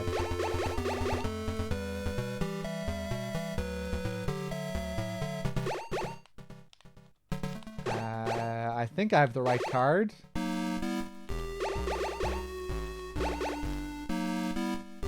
Wait, no? I'm forgetting things. That's okay.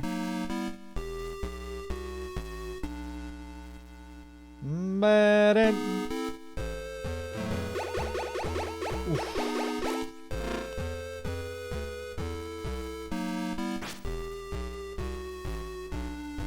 Orestes with the 6 months. Thank you very much. Oof. God.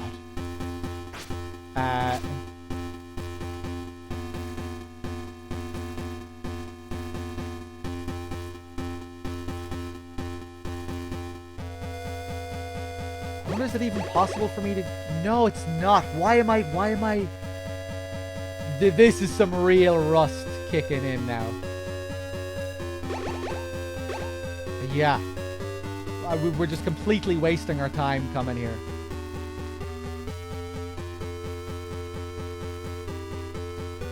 I have to go up to the top floor first. I don't have the cards to do anything I need to do here.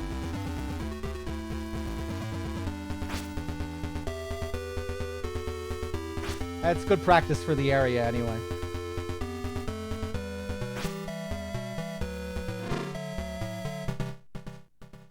Ba-bum. Ah, fuck off.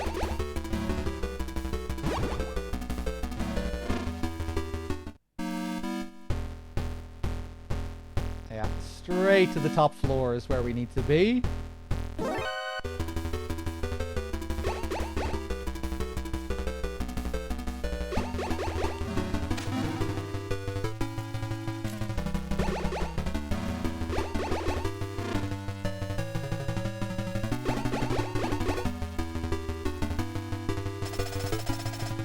Thank you for helping me. Dr. Madnar is in the underground dungeon.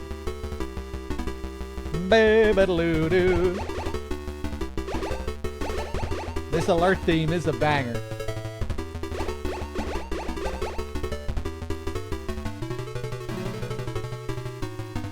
Go, go, go, go, go, go.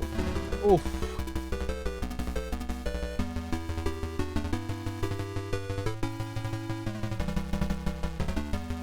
This is a scripted alert that you get here. There's no way to avoid this.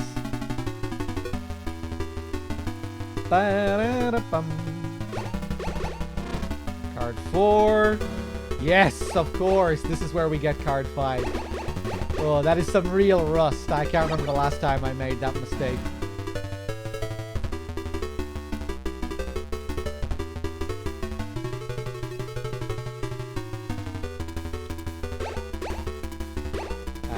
Fuck it, heal up.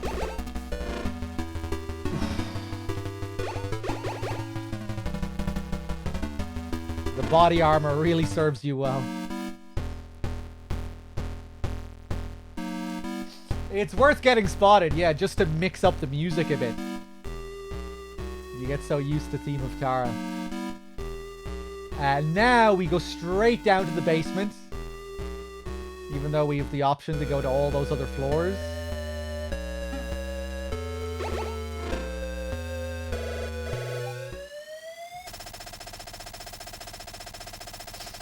This is Resistance Leader Schneider.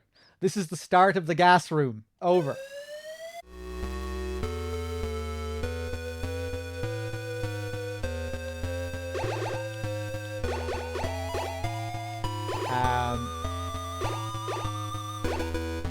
Game. Let me go up here.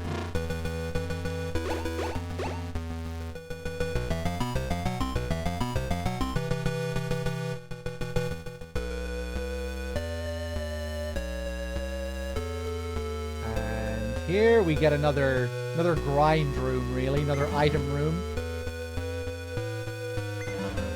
I don't think I really need anything from here right now, though, do I?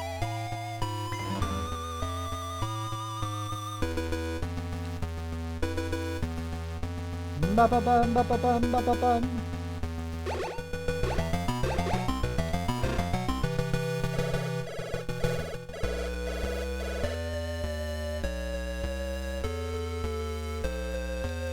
I think we have another guy in here. Nice. Thanks. So, like Schneider said, this is the gas room.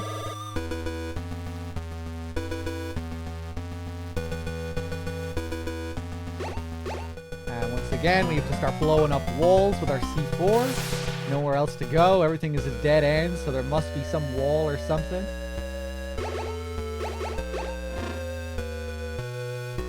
More prisoners. Thanks for helping me. The only way out from this floor is to find the north elevator.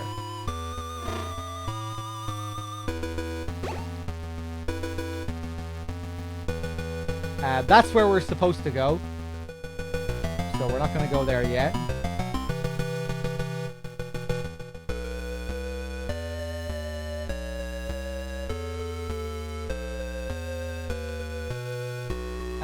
That's the ration room. Is this Big Boss's fart room? Venom Snake's venomous farts.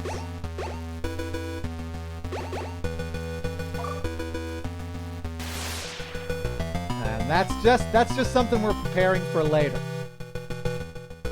You really need to be maxed out on C4 at the end game. So I'm just going to do that now. And then later we'll grind some more C4 so we're completely maxed out. So I don't have to waste the C4 later on that wall. That's why I'm doing that.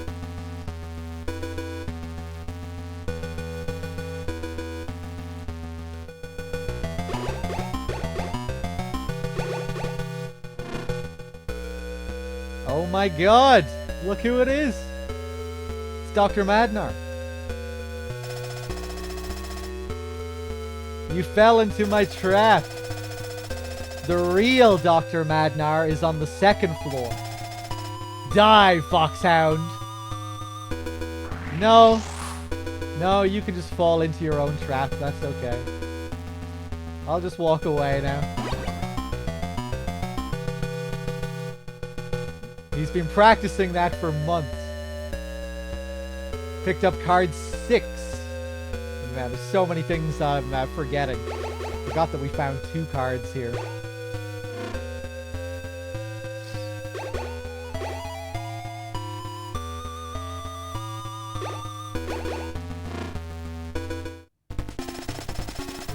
I am the fire trooper. I'll burn you to a crisp. Diane, help me. This is Solid Snake. Come in. This is Steve. Diane, not you again. You better stay away from Diane. So, the fire trooper, not really much of a problem. We could just stand back and use missiles. I think I will. Oh, God. Not sure how many missiles it takes. I do want to keep a couple of them. Nice.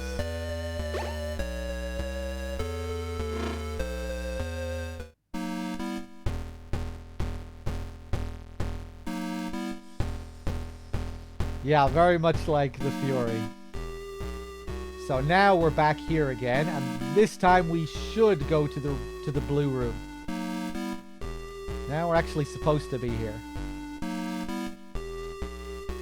Nice. You have to be so precise with your movement there.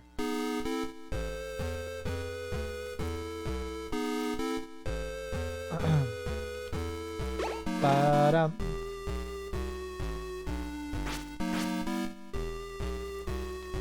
Oh, I'm gonna get fucked here, I bet. Nice.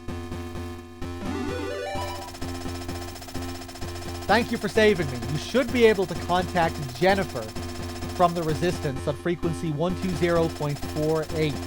Jennifer will provide you with direct support. But she's very proud. Unless you're really high class, she won't respond. Well, it just so happens that we just got high class. 4 stars counts as high class, according to the game. So now,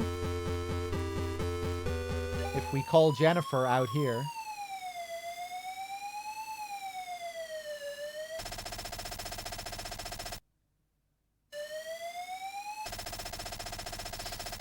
this is Jennifer.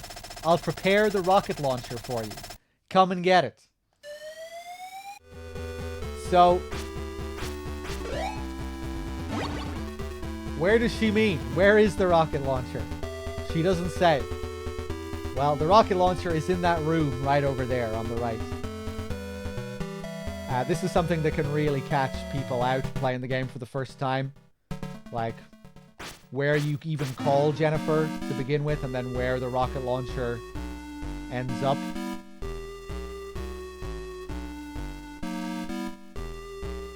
So I don't think she answers inside the room where that guy gives you the information. And you might get to this area before you have the high class, and you might search this room. And you might think you're pretty much done here. But the room itself is a little bit suspicious if you come here before calling Jennifer, because it is just an empty room. Right now, the rocket launcher is here because because we've called Jennifer. We got our 4 stars when we called Jennifer, but if you come here at any other time, it's just an empty room, which I guess in itself is kind of suspicious or mysterious. Feels like it must have some purpose. There is the purpose right there. It's Jennifer's rocket launcher room. But yeah, it can really catch you out on a first playthrough.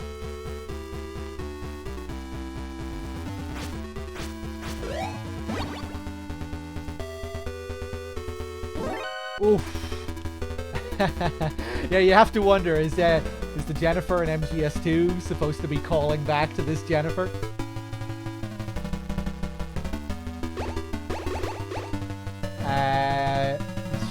Yeah, I don't know if there's any way to easily get rid of this.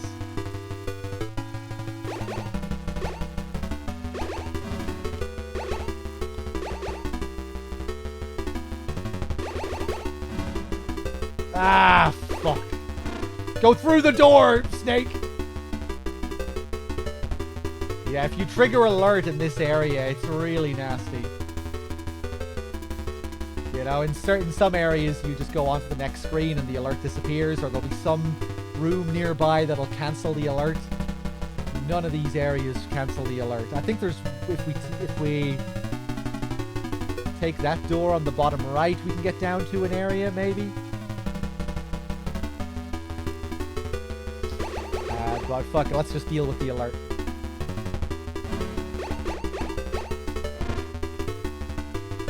Oof.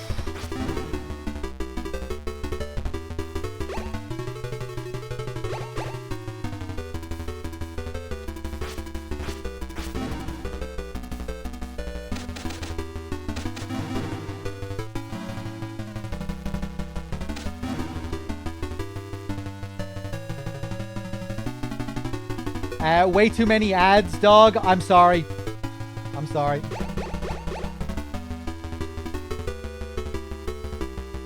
Hey, how's it going, Chris? Yeah, sorry about the ads to all the non-subs. I know it's a pain in the ass.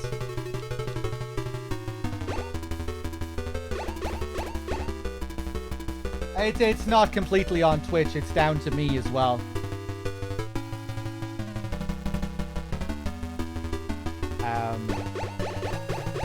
But yeah, I need the money. I'm afraid. I'm not a millionaire, unfortunately. This is streaming is what I do for a living, and I don't have thousands of subs or anything like that, unfortunately.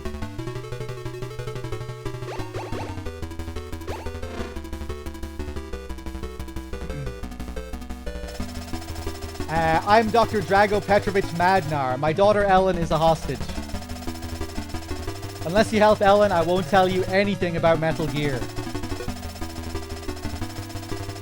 Smug look of sub-superiority.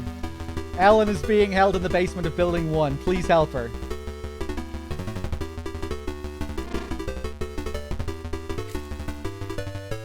Martian! Gifting out the subs. Thank you very much, Martian. Enjoy, whoever got a free sub.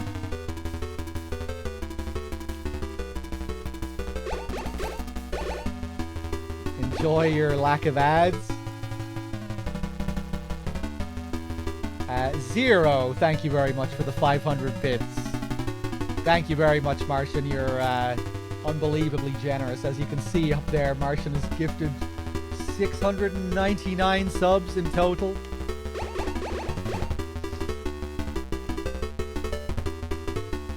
Thank you so much, man. You're too generous. Let's see.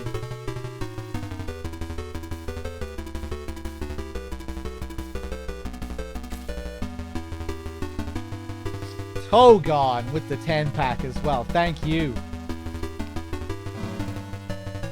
So yeah, now we have to go and rescue Madnar's daughter.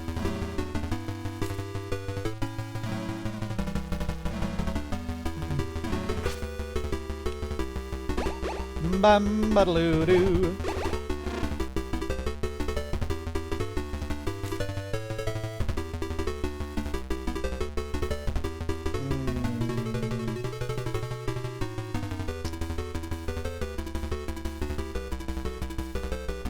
Trying to remember what I'm supposed to do, what order I want to do things in. I think I need card 5 for this door. Yeah.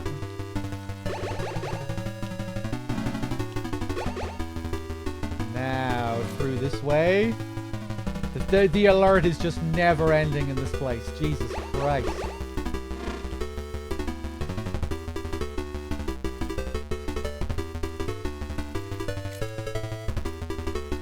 Togon, thank you very much, man, and thank you again for the 10 subs. It's cool to be doing a marathon again. It's been a long time. I think 10 months, 9 or 10 months. It's been a long time.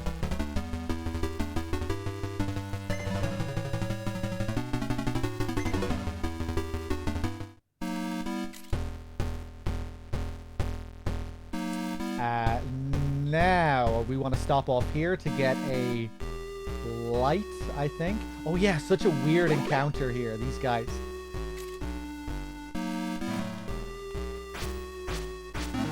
I'm gonna die. Oh wow, do they not even make the usual... Yeah, they're supposed to be like ninjas or something, these guys. It's a forced alert with these two guys, but no alert theme triggers. And even when you kill them, when you shoot them, they, I don't think they make the sound that guards I don't think they make the sound that guards usually make when you shoot them. Everything about them is quiet.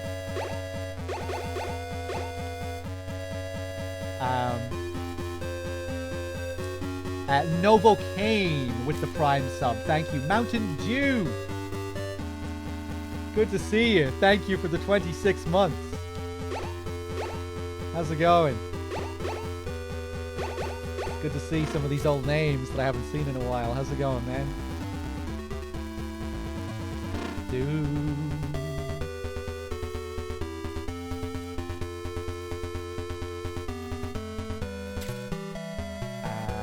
Okay. I think I need card 6 for this. Yeah. We get our flashlight.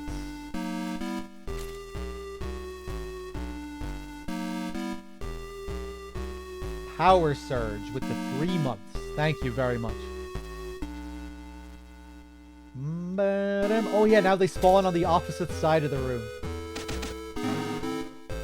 Oh wait, no, that time he did make the sound. Okay, weird.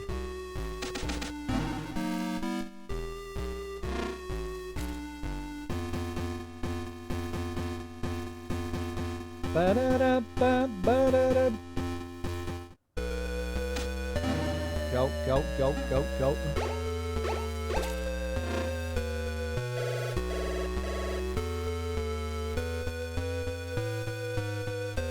Okay, so now we want to go back up to that room with all the ammo.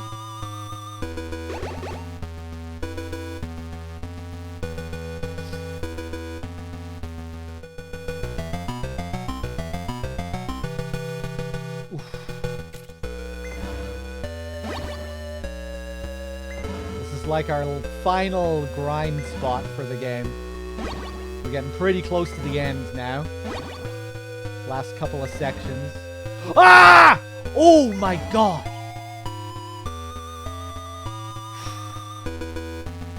I thought I was dead. I didn't realize you could stand in that spot and get away with it. Oof. Nope. Not gonna risk it.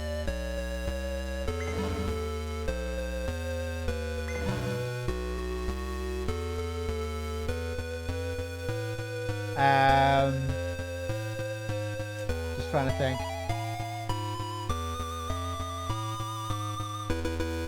Yeah, no, I only needed to grind for the C4, because we'll find a better spot to grind for rockets.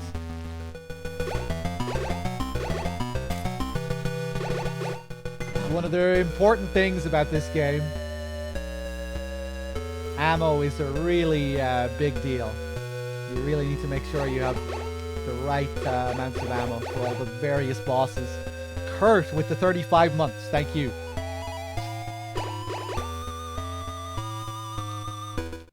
Oh! Well.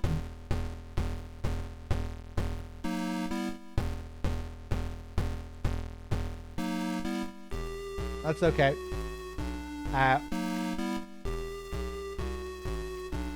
That's okay. It won't take us long this time either. All we have to do is get C4. We don't need anything else from that place.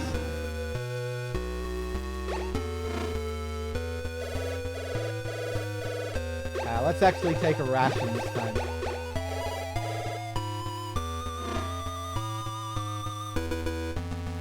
How far do you go back when dying? You go back to the last time you entered one of those elevator rooms. Those elevator rooms are checkpoints.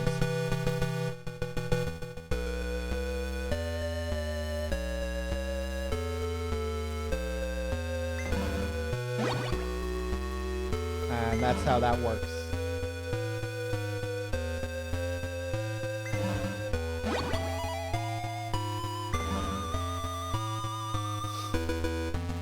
Hey, how's it going, Cloud? Let's use card number 3 again.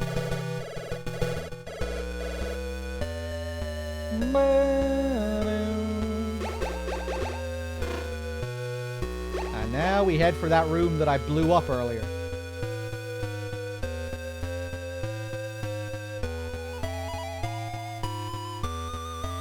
To defeat Metal Gear in this game, you need C4, so that's why we need all of this C4.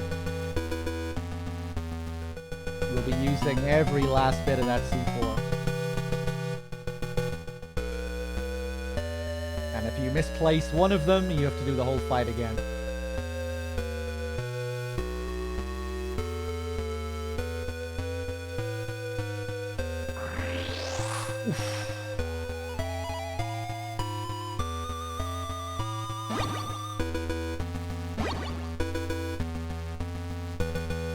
Okay, now we just grind for rockets.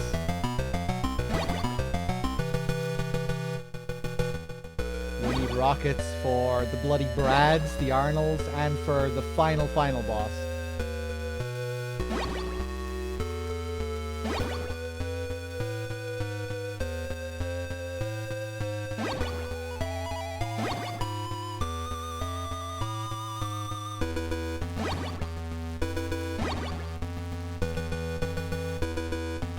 Okay, that should be enough.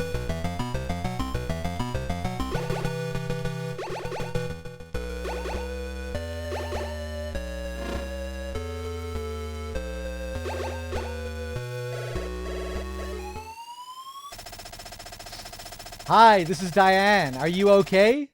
Look out for traps. Bye. Oh, she doesn't actually tell you about the light. Schneider.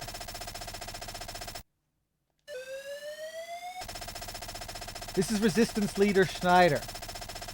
Ah, yeah, of course. Well, it isn't Diane's role, actually. It makes sense. Schneider is always the one to tell you about the key items and where to find them. The flashlight is on the first floor, yeah. So, in this room, once we equip the light... Oh, fuck, yeah, the description for the light even says... I mean, I guess it's immediately obvious where it's useful, but yeah. Lights up the whole room.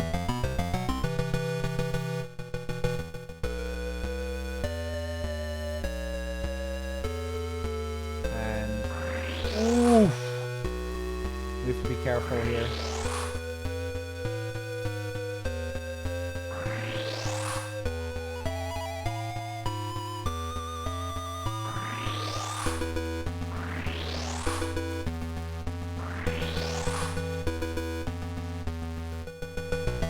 Here's the really hard part. Oof, nice. Man, the space they give you here. Yeah, you just have to be really precise with your movement.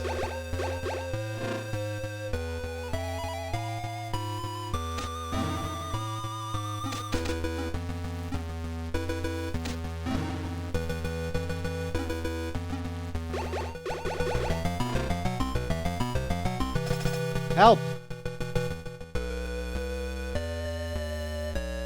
Where is she? Help! Surely we're past the point of dealing with traps now, right? No. They put one more here. To catch you out. And here we have to use C4 again. Boom.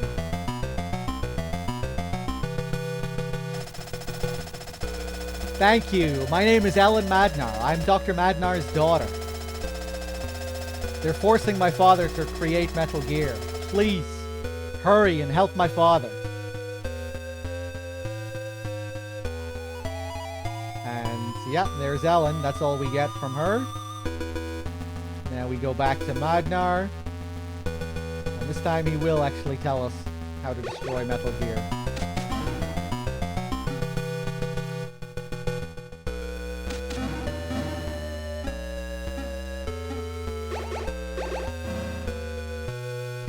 There are a couple of ways to get back to where we need to be. This is the most dangerous way, but it is faster to go back up through this room.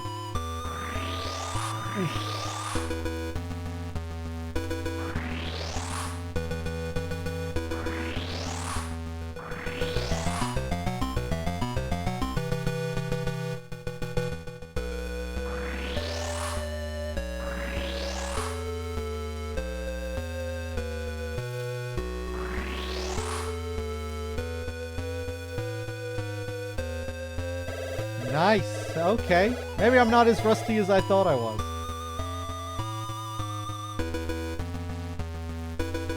That was decent. Let's put the mask back on. And back up to Madnar. Let's top up on rations as well.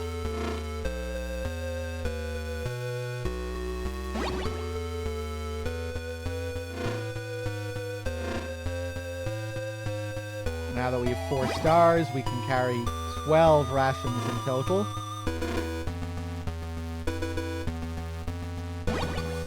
Can't wait for them to remake this too. Could happen. Be more interesting than what will likely happen with MGS3, I think, you know, because if they were to remake this, it would be, you know, it would have to be so different to what this game is. Technology has advanced so much since that, you know, it would have to be a whole different beast. And obviously they would put much more of a story into the game. It would be like a completely different game.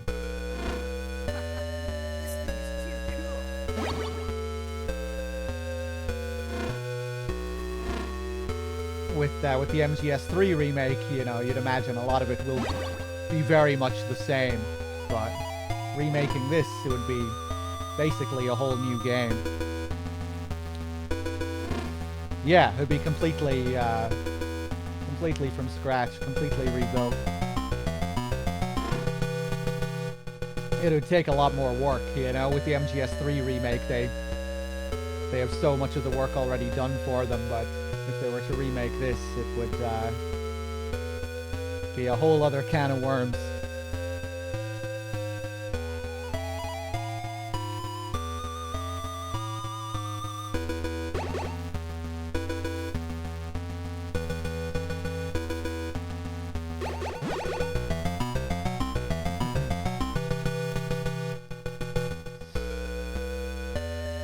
A remake of Snake's Revenge. In Snake's Revenge, Big Boss is RoboCop. Like, just literally RoboCop. That's who you fight at the end of Snake's Revenge.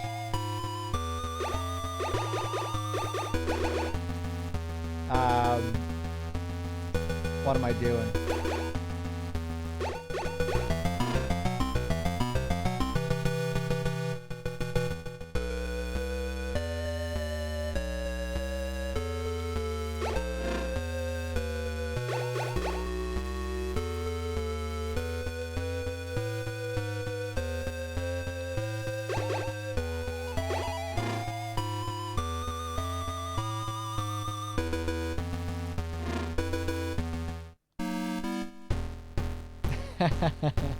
Yeah, they could hire me to do the soundtrack.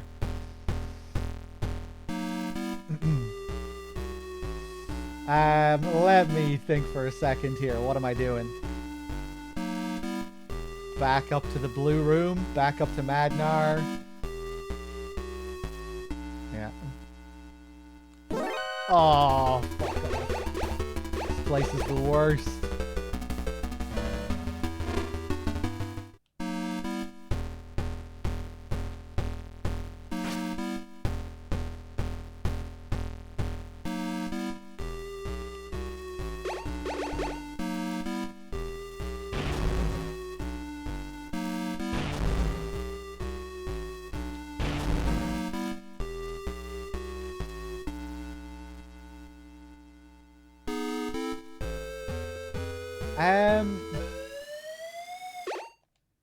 Diane, if I call you again.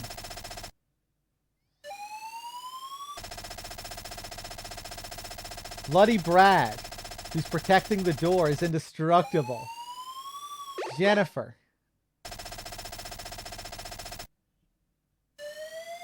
Jennifer doesn't say anything. There is a call where they do tell you that... where they do tell you about Bloody Brad. You know, that you need to defeat him with rockets. Isn't it Madnar? I think Madnar tells you if you haven't already destroyed them. Fuck it, let's just destroy him.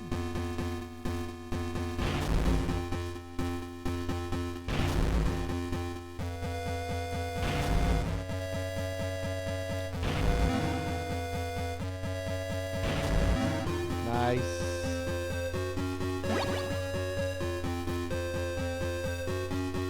Card 7.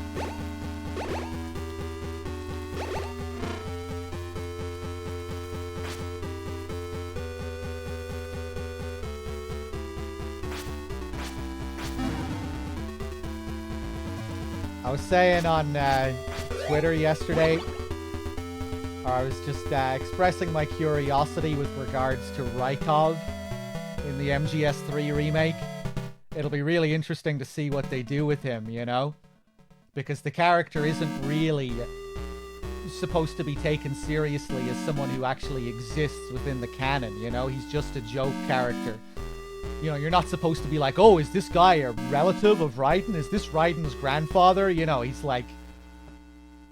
He's not really a real character.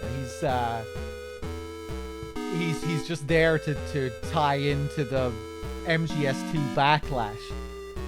And, you know, there's a lot of content in MGS3 that's reacting to the MGS2 fan backlash. So, it'd be kind of weird if the remake still reacted to MGS2's backlash, you know? With this remake not releasing after MGS2 of any kind. It's you know... I thought it'd be funny if,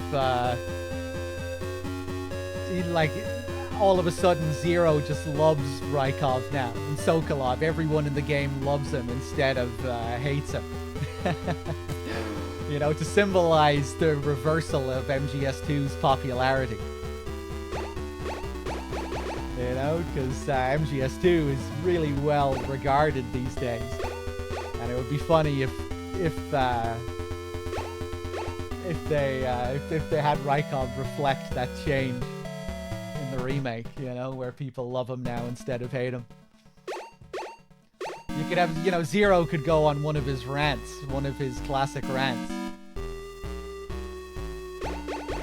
about how amazing he is. Major, I could have sworn you hated this guy.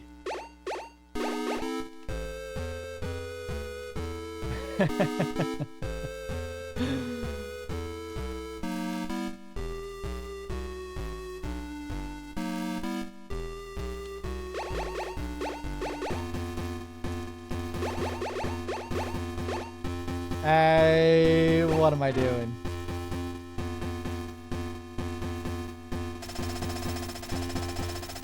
I'm Dr. Drago Petrovich Madnar. Metal Gear is 20 kilometers north of this building. It's located 100 floors under Building 3. There's only one way to destroy Metal Gear. Attach plastic explosives to the legs of the unit, where the armor is thin. The sequence is right, left, right, left, right, left, etc., etc. After that, I don't remember.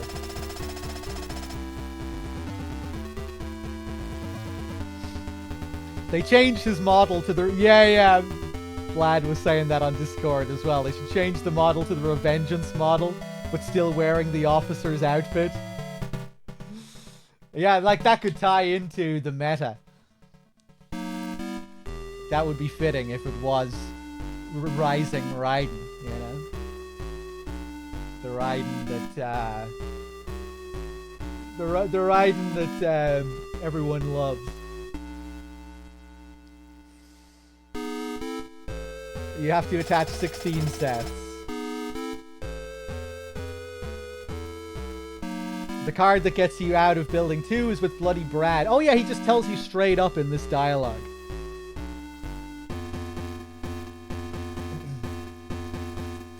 He's vulnerable to attacks from a rocket launcher. Good luck.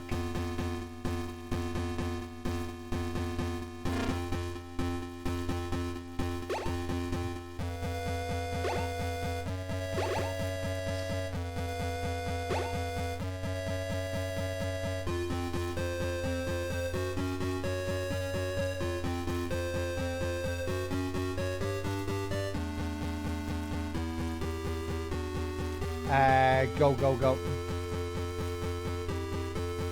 Ooh, yeah, that's a much better way of doing that, actually.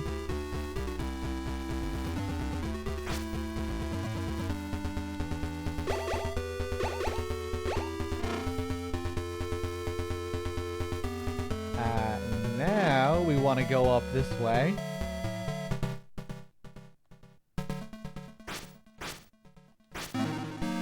Yeah, the studio apparently worked on MGS5 as well.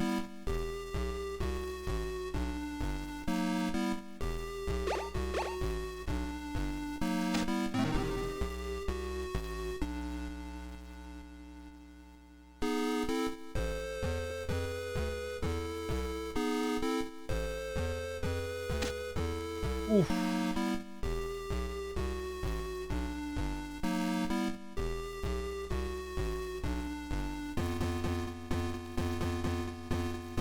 Virtuous Games and some portion of Konami itself.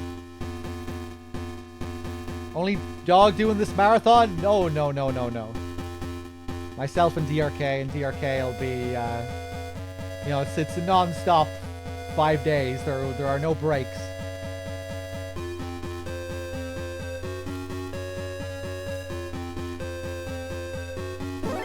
Ah, okay, I thought maybe I could still be off his line there. Fuck.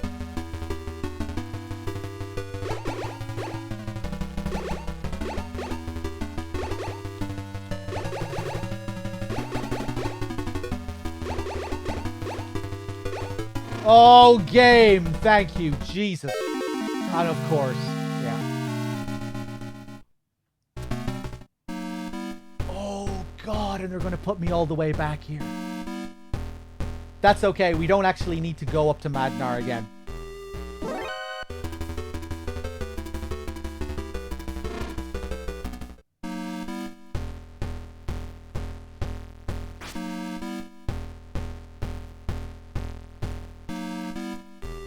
You can actually ignore many of the character interactions in this game if you know where to go.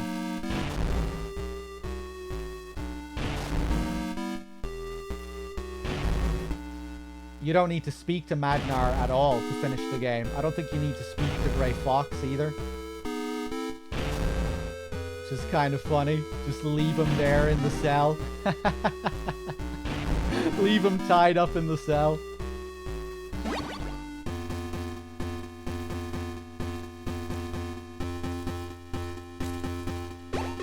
Five-day solo would be very insane. Yeah. Probably wouldn't be very good for you.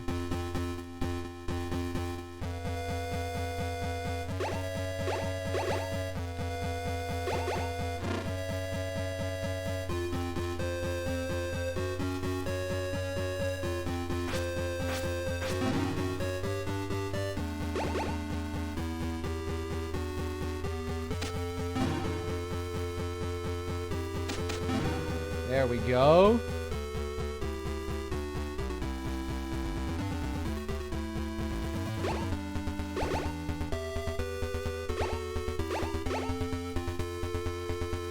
Adler, the resident sleeper guy. I'm not sure how long he was going for that with that marathon, but yeah, he used to do crazy marathons.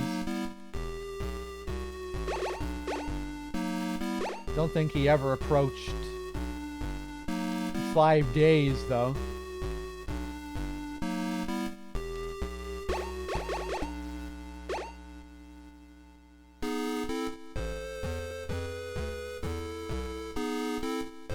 Was that 72 hours straight? Is that where the emote came from? Was that a 72-hour stream?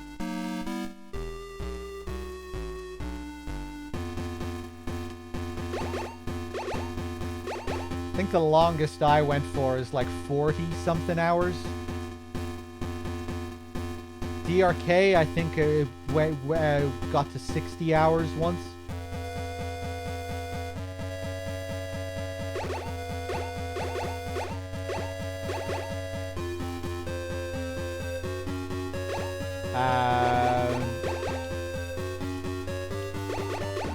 But yeah, probably a good idea to not do that if you can help it. Especially as you get older, it's probably not so good for the body and mind.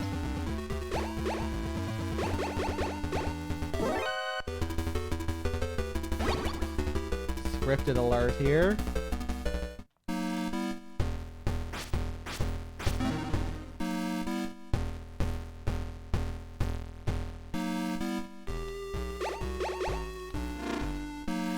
Nice.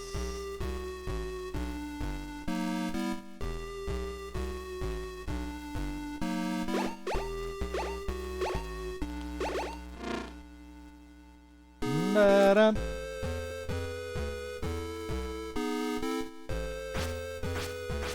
Hey, the Countess with the 31 months. Thank you very much. Oh, fuck's sake.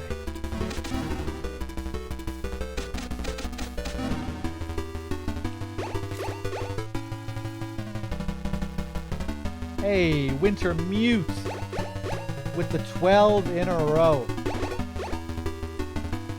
Thank you very much. The big year. Oh, yeah, I have to call Jennifer here.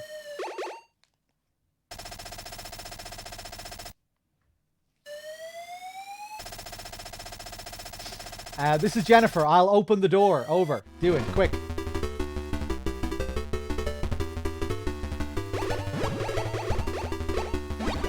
Here we got a compass. We need all this shit for crossing the desert. If you don't have the compass, it is impossible.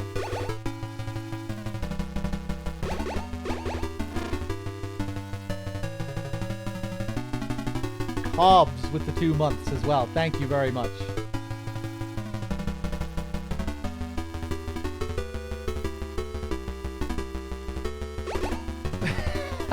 Bad humans. What is that? Is it when you go into a 72-hour marathon?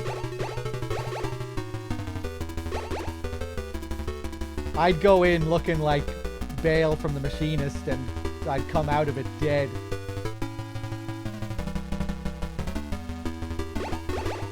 Forget going into it looking like fucking American Psycho.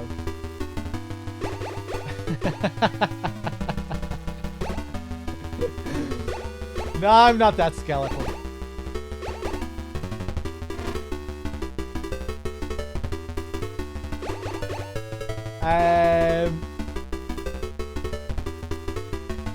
Okay, what the fuck am I doing in this next room? Let me equip the body armor.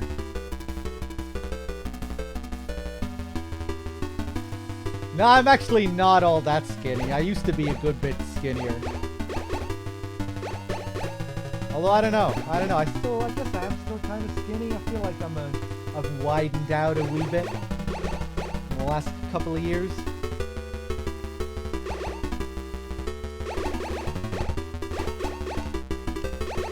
Oh, what card is it? Okay.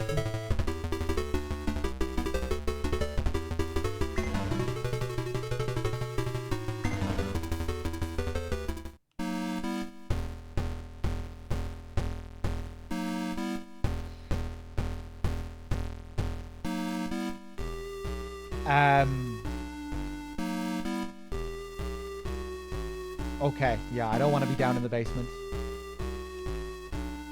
We want to go out here. Let's just ignore these guys. Perfect. Ooh!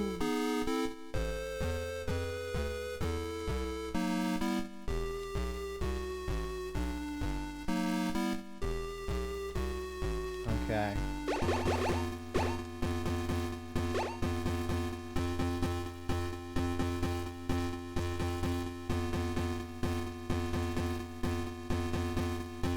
Perfect. Perfect.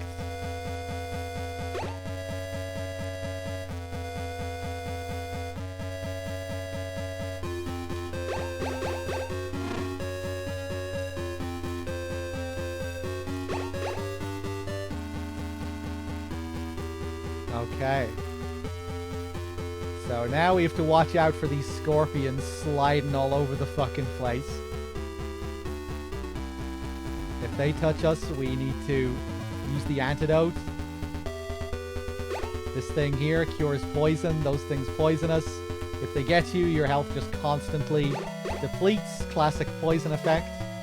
But we also need to keep the compass equipped to get to the end here. This is Big Boss. Get in the truck on the right. Over. So, this is when Big Boss starts trolling you. You don't want to get into any trucks on the right. First of all, which fucking truck are you talking about? There's 4 of them. But yeah, they're either full of enemies or it will bring you back to like one of the early areas in the game and you'll have to backtrack all the way to this point again. It's really fucking nasty. It's so nasty that I'm just not going to show it because I don't want to backtrack all the way here. But yeah, he basically he'll force you to backtrack all the way to this point again.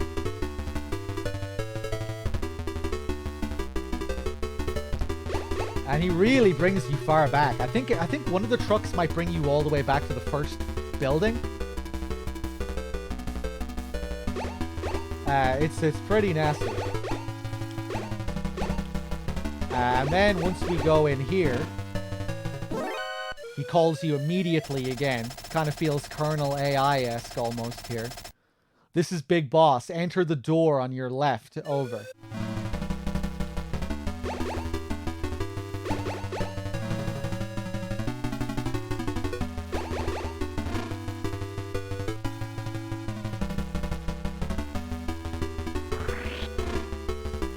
Yeah. Trying to kill you.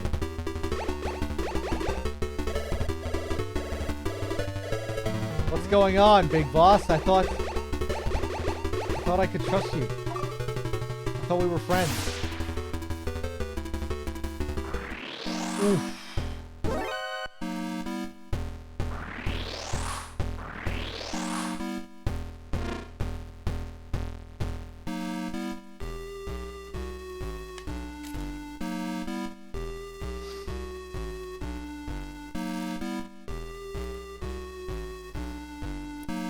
Scatman with the 65 months. Thank you. Cheers.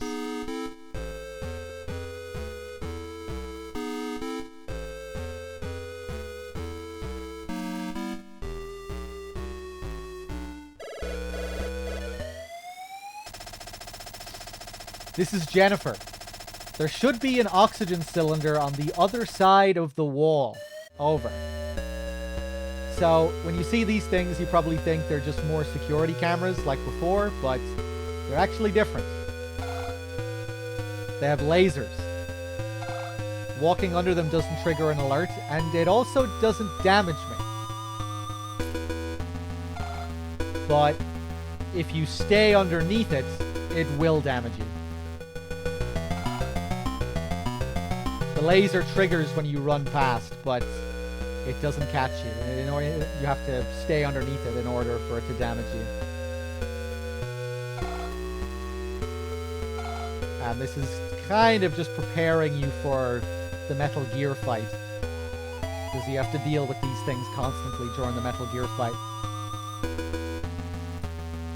Fresh Butter with the Tier 1 sub. Thank you very much. Cheers.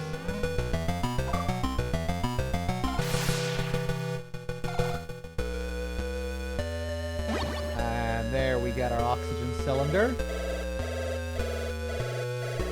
That's just Jennifer again with the same information. Gillian Deckard with the 3 months. Thank you.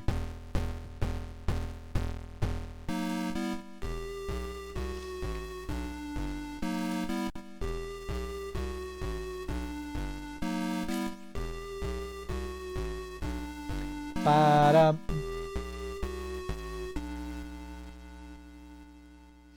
This guy with the 2 months as well. Thank you. And J-Sam with the 25 months. Oh, fuck me. Actually. Fuck. No, I never went. Alright, yeah, that just takes me there.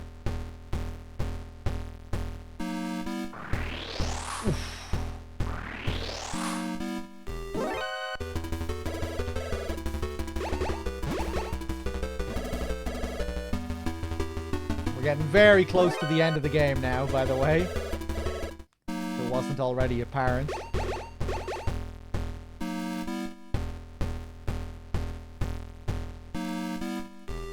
Oof. Take the antidote.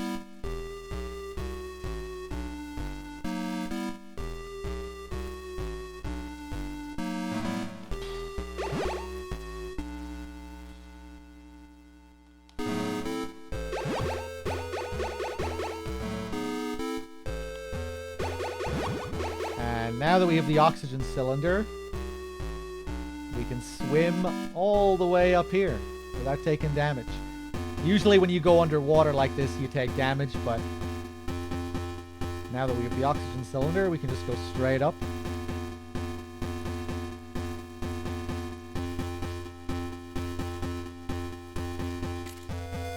I'm probably going to get spotted here.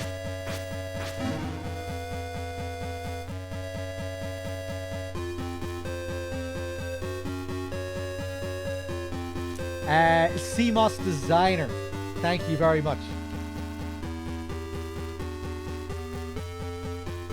Ooh, nice.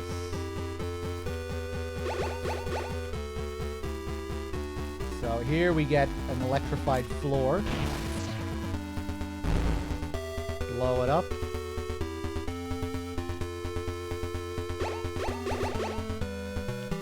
Oh shit, I'm not gonna have enough rockets.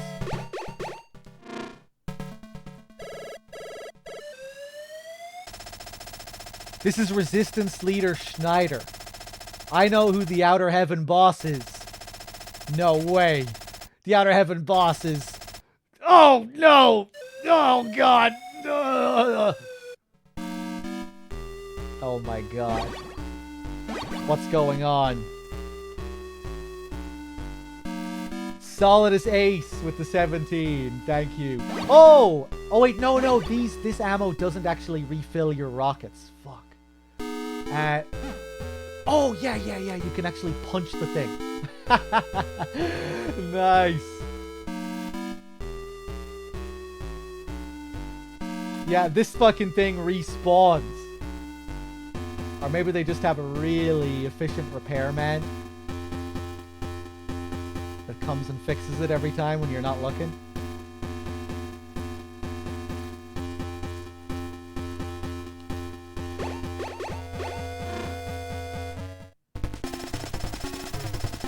I am Dirty Duck.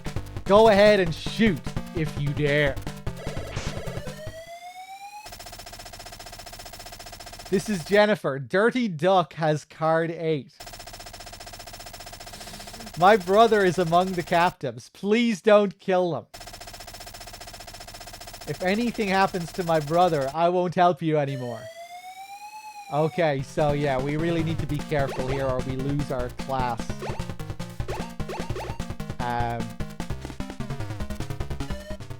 Diane, what do you have to say about this guy? Hi, this is Diane. The only way to win without killing your allies is to use the handgun. Bye.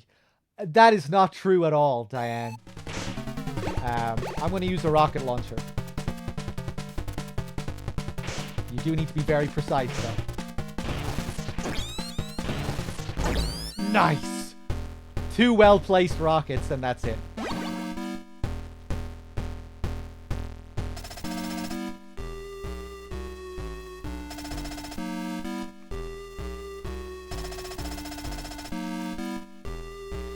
Thanks for saving me. I'm Jennifer's brother. When you make your escape, climb the ladder on the left. Thank you.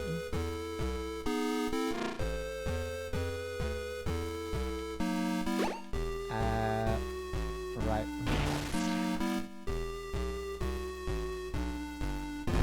Nice. Perfect. I think I'm safe here.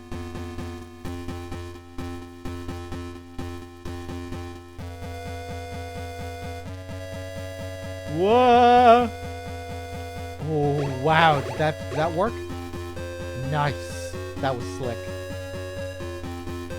It's really hard to play this game efficiently.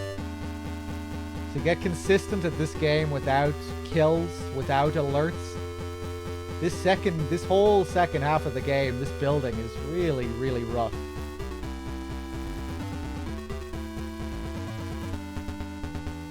Bad Humans, did you ever get good at this game?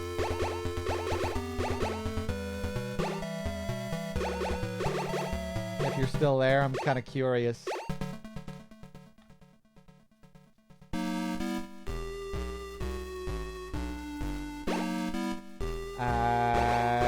Card 7 again.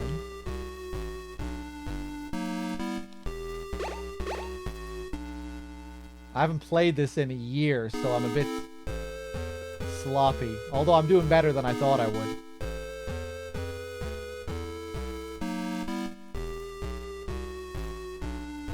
But I don't think Jennifer has anything to say during that fight. Or maybe she does. Does she comment on her brother after the fight if you get the brother? Maybe she does. I can't remember. Something to try next time.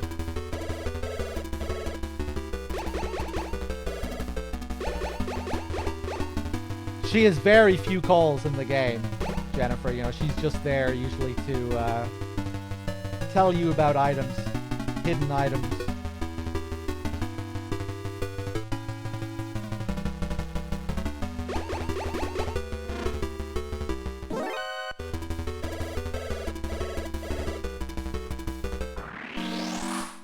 But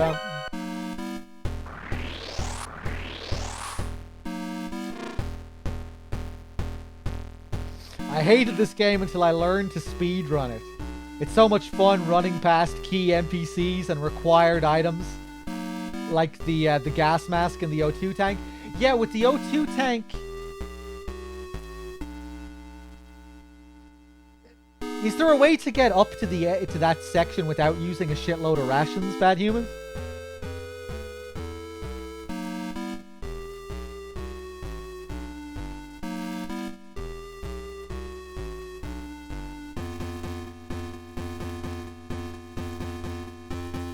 I'm just thinking if you're going for a big boss run, right? Because with a big boss run, you'd only be allowed to use a certain amount of rations. But maybe you're talking about speedrunning without going for big boss run. Takeshiba with the Prime sub, thank you very much.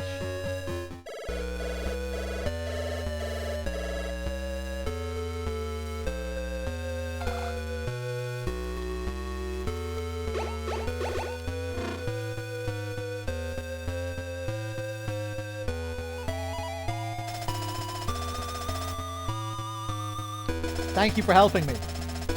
The Outer Heaven boss is Foxhound's commanding officer, Big Boss. He's behind all of this. Don't let him trick you. Oh my god. Oh my god, I don't believe it. 1 second, guys.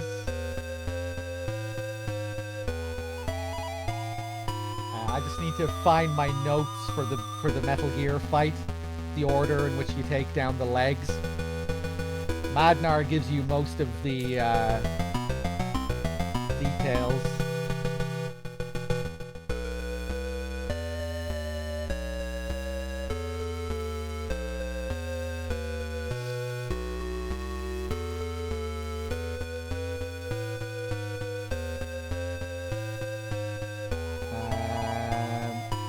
Second.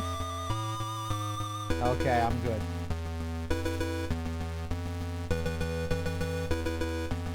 What did you say there, Bad Humans? You can just about make it if you have enough rations?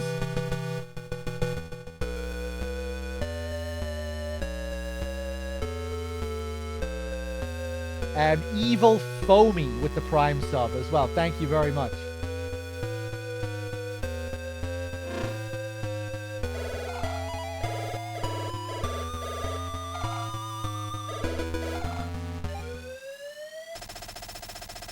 This is Big Boss. Solid Snake, abort the mission. Return immediately. This is an order. Turn off the power on your PlayStation 3 at once. Over. So, in case you're wondering, is this something they added to the PS3 version of the game? As a sort of callback to MGS2? No!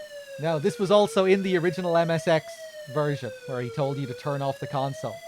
It's MGS2 that's calling back to the original Metal Gear when the Colonel tells you to turn off the console. So, pretty cool if you've never seen this before.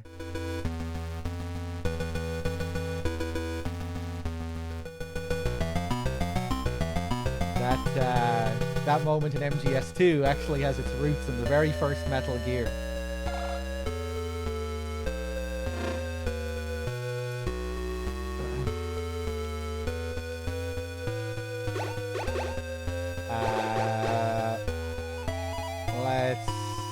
I know there's another gas area coming up here. Yeah.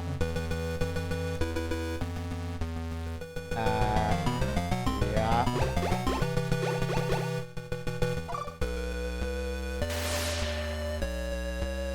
All sorts of trolling shit here. Look, the door just leads up to an empty dead end with another trap. Gemini twin with the 7 months. Thank you. And yeah, I guess they're gonna have to rework that line again for the Master Collection or whatever it's called.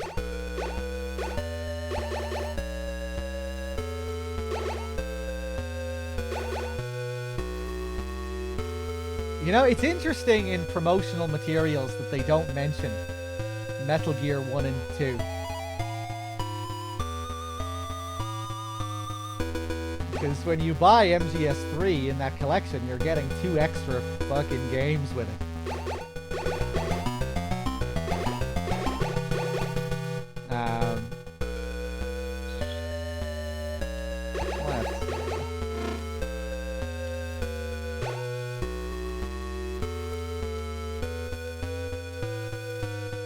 How in-depth are we going with this marathon? Well, what we usually do.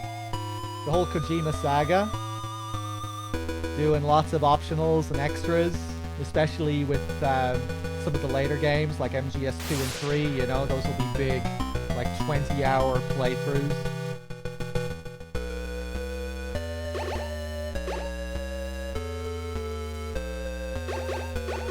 You know, MGS2 and 3 in particular have loads of optional calls and whatnot. No, we're not doing Acid or any spin-offs or anything. Just the Kojima saga, the main saga.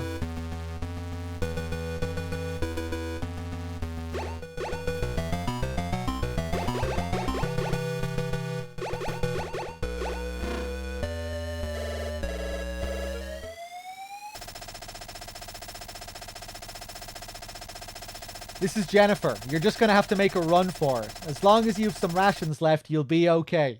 Over. Yeah.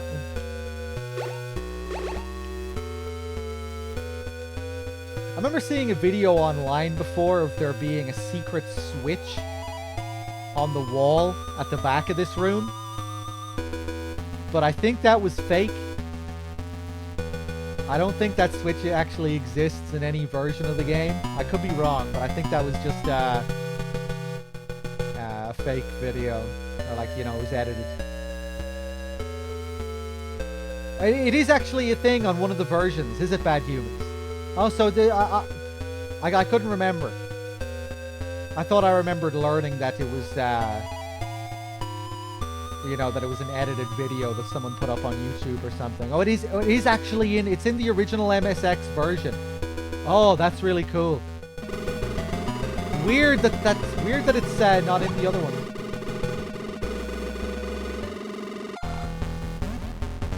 Here we are. Does anyone talk about this?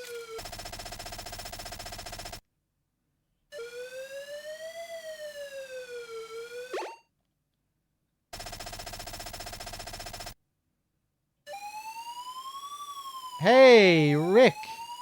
Thank you very much. I can't let ads get in the way of the marathon. Well, that's understandable. And I really appreciate the sub, man. Thank you very much. And that's your 12-monther as well. Thank you, man. I really appreciate it. Moldy Toblerone with the 64 as well. Thank you.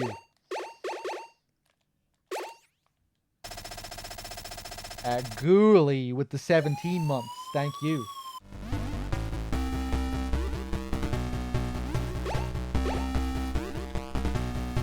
Electric Bob. What's up?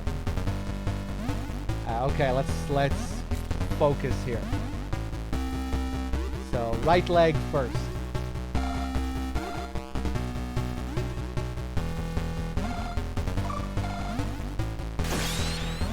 And right leg second. And then left leg. Then right leg.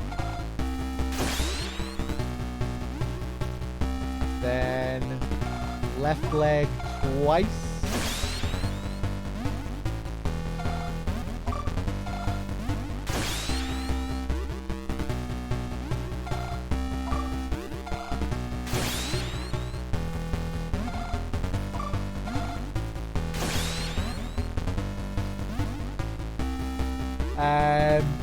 Oh no, I lost track. Hold on.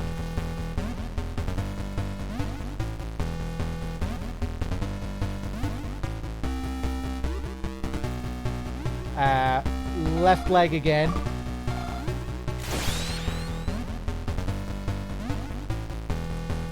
Now it's 2 right legs, I think.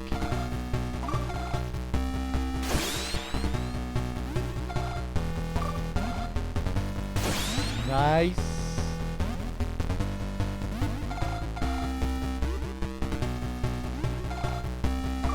Left leg. Right leg. Left leg.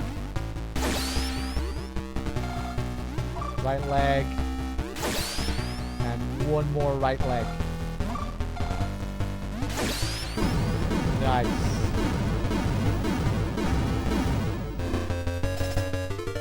Emergency! Emergency! The self-destruct sequence for Outer Heaven has been initialized. All personnel are ordered to evacuate immediately.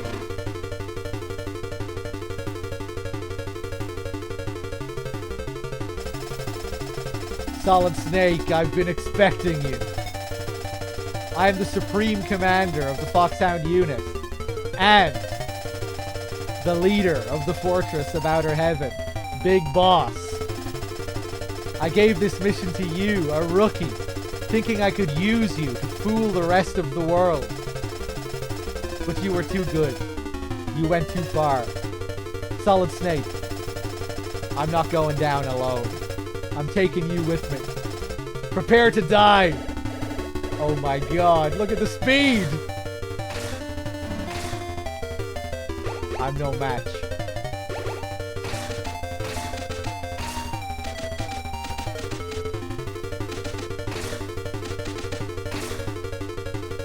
I can't fire far enough. Maybe I need to place down mines.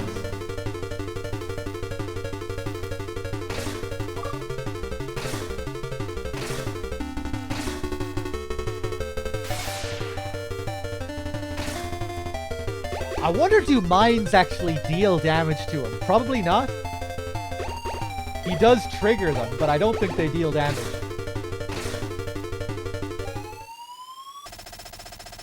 Diane? This is Diane. I don't know how to defeat Big Boss. Now it's all up to you, Solid Snake. I want to tell you. Never mind. Be careful. Oh, Diane. I think she needs to get away from Steve. It sounds like a toxic relationship. I don't even know what the deal is with Steve. Who is Steve? Let's see if Big Boss responds. No. No! Stop it. George with the 56. Thank you. This is Jennifer. If you use a cigarette, you'll buy yourself some more time. Come back alive. Got it? Solid Snake. She also said my name at the end, like Diane. Okay, we'll test out that cigarette strat in a second.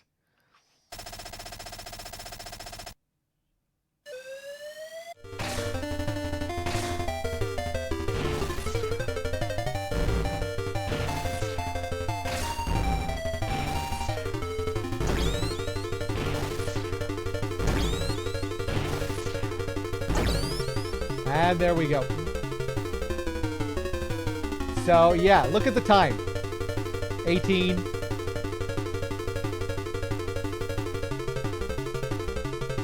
$17. However, if we eat the entire packet of cigarettes... Oh my god, look at that.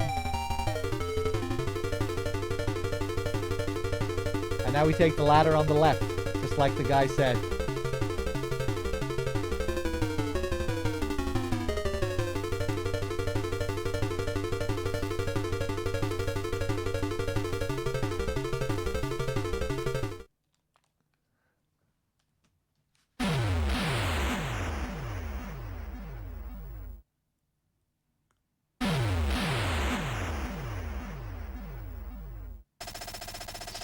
This is Solid Snake. Metal Gear has been destroyed. Operation Intrude N313 was a success.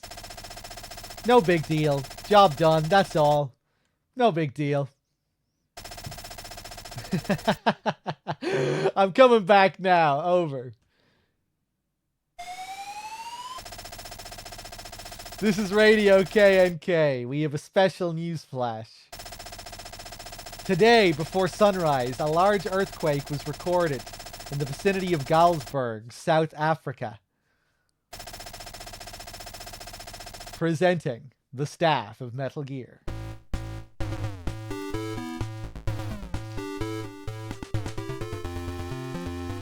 There we go.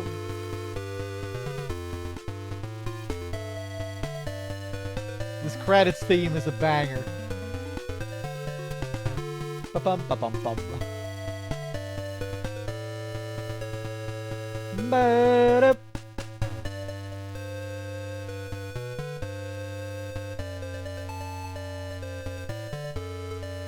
Ba-ba-ba-ba-bum.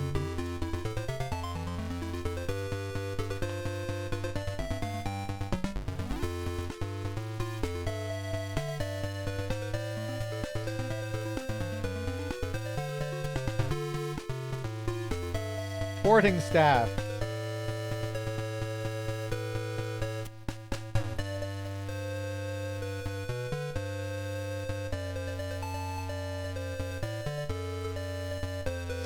Did Kojima work on a Metal Gear before MGS1? Yes, this is Kojima's first game.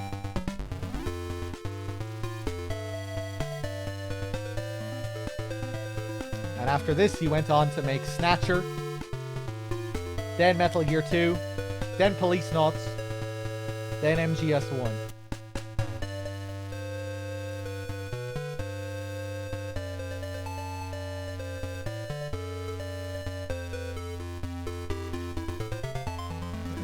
He was working in the industry for like over a decade before he made MGS1, before he became really well known. He's already quite experienced.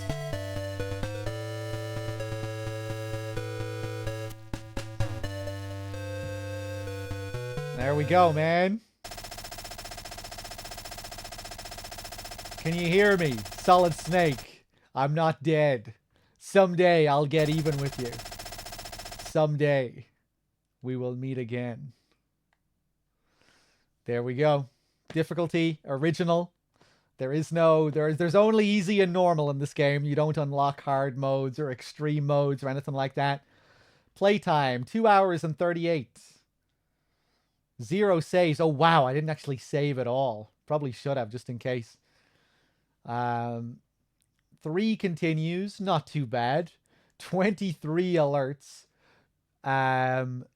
Many of those are scripted, but many of them weren't. It's really easy to just keep stacking alerts as well, even more so in Metal Gear 2. 23 kills. Not too bad. 13 rations.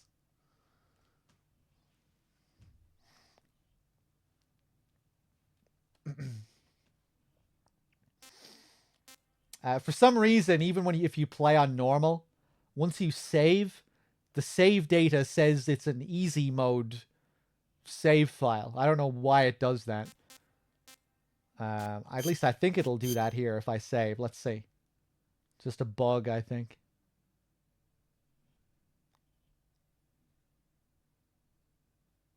Yeah, really weird. It is. Wait, hold on. It is called easy, isn't it? Yeah, it is. Yeah, that's just some kind of bug.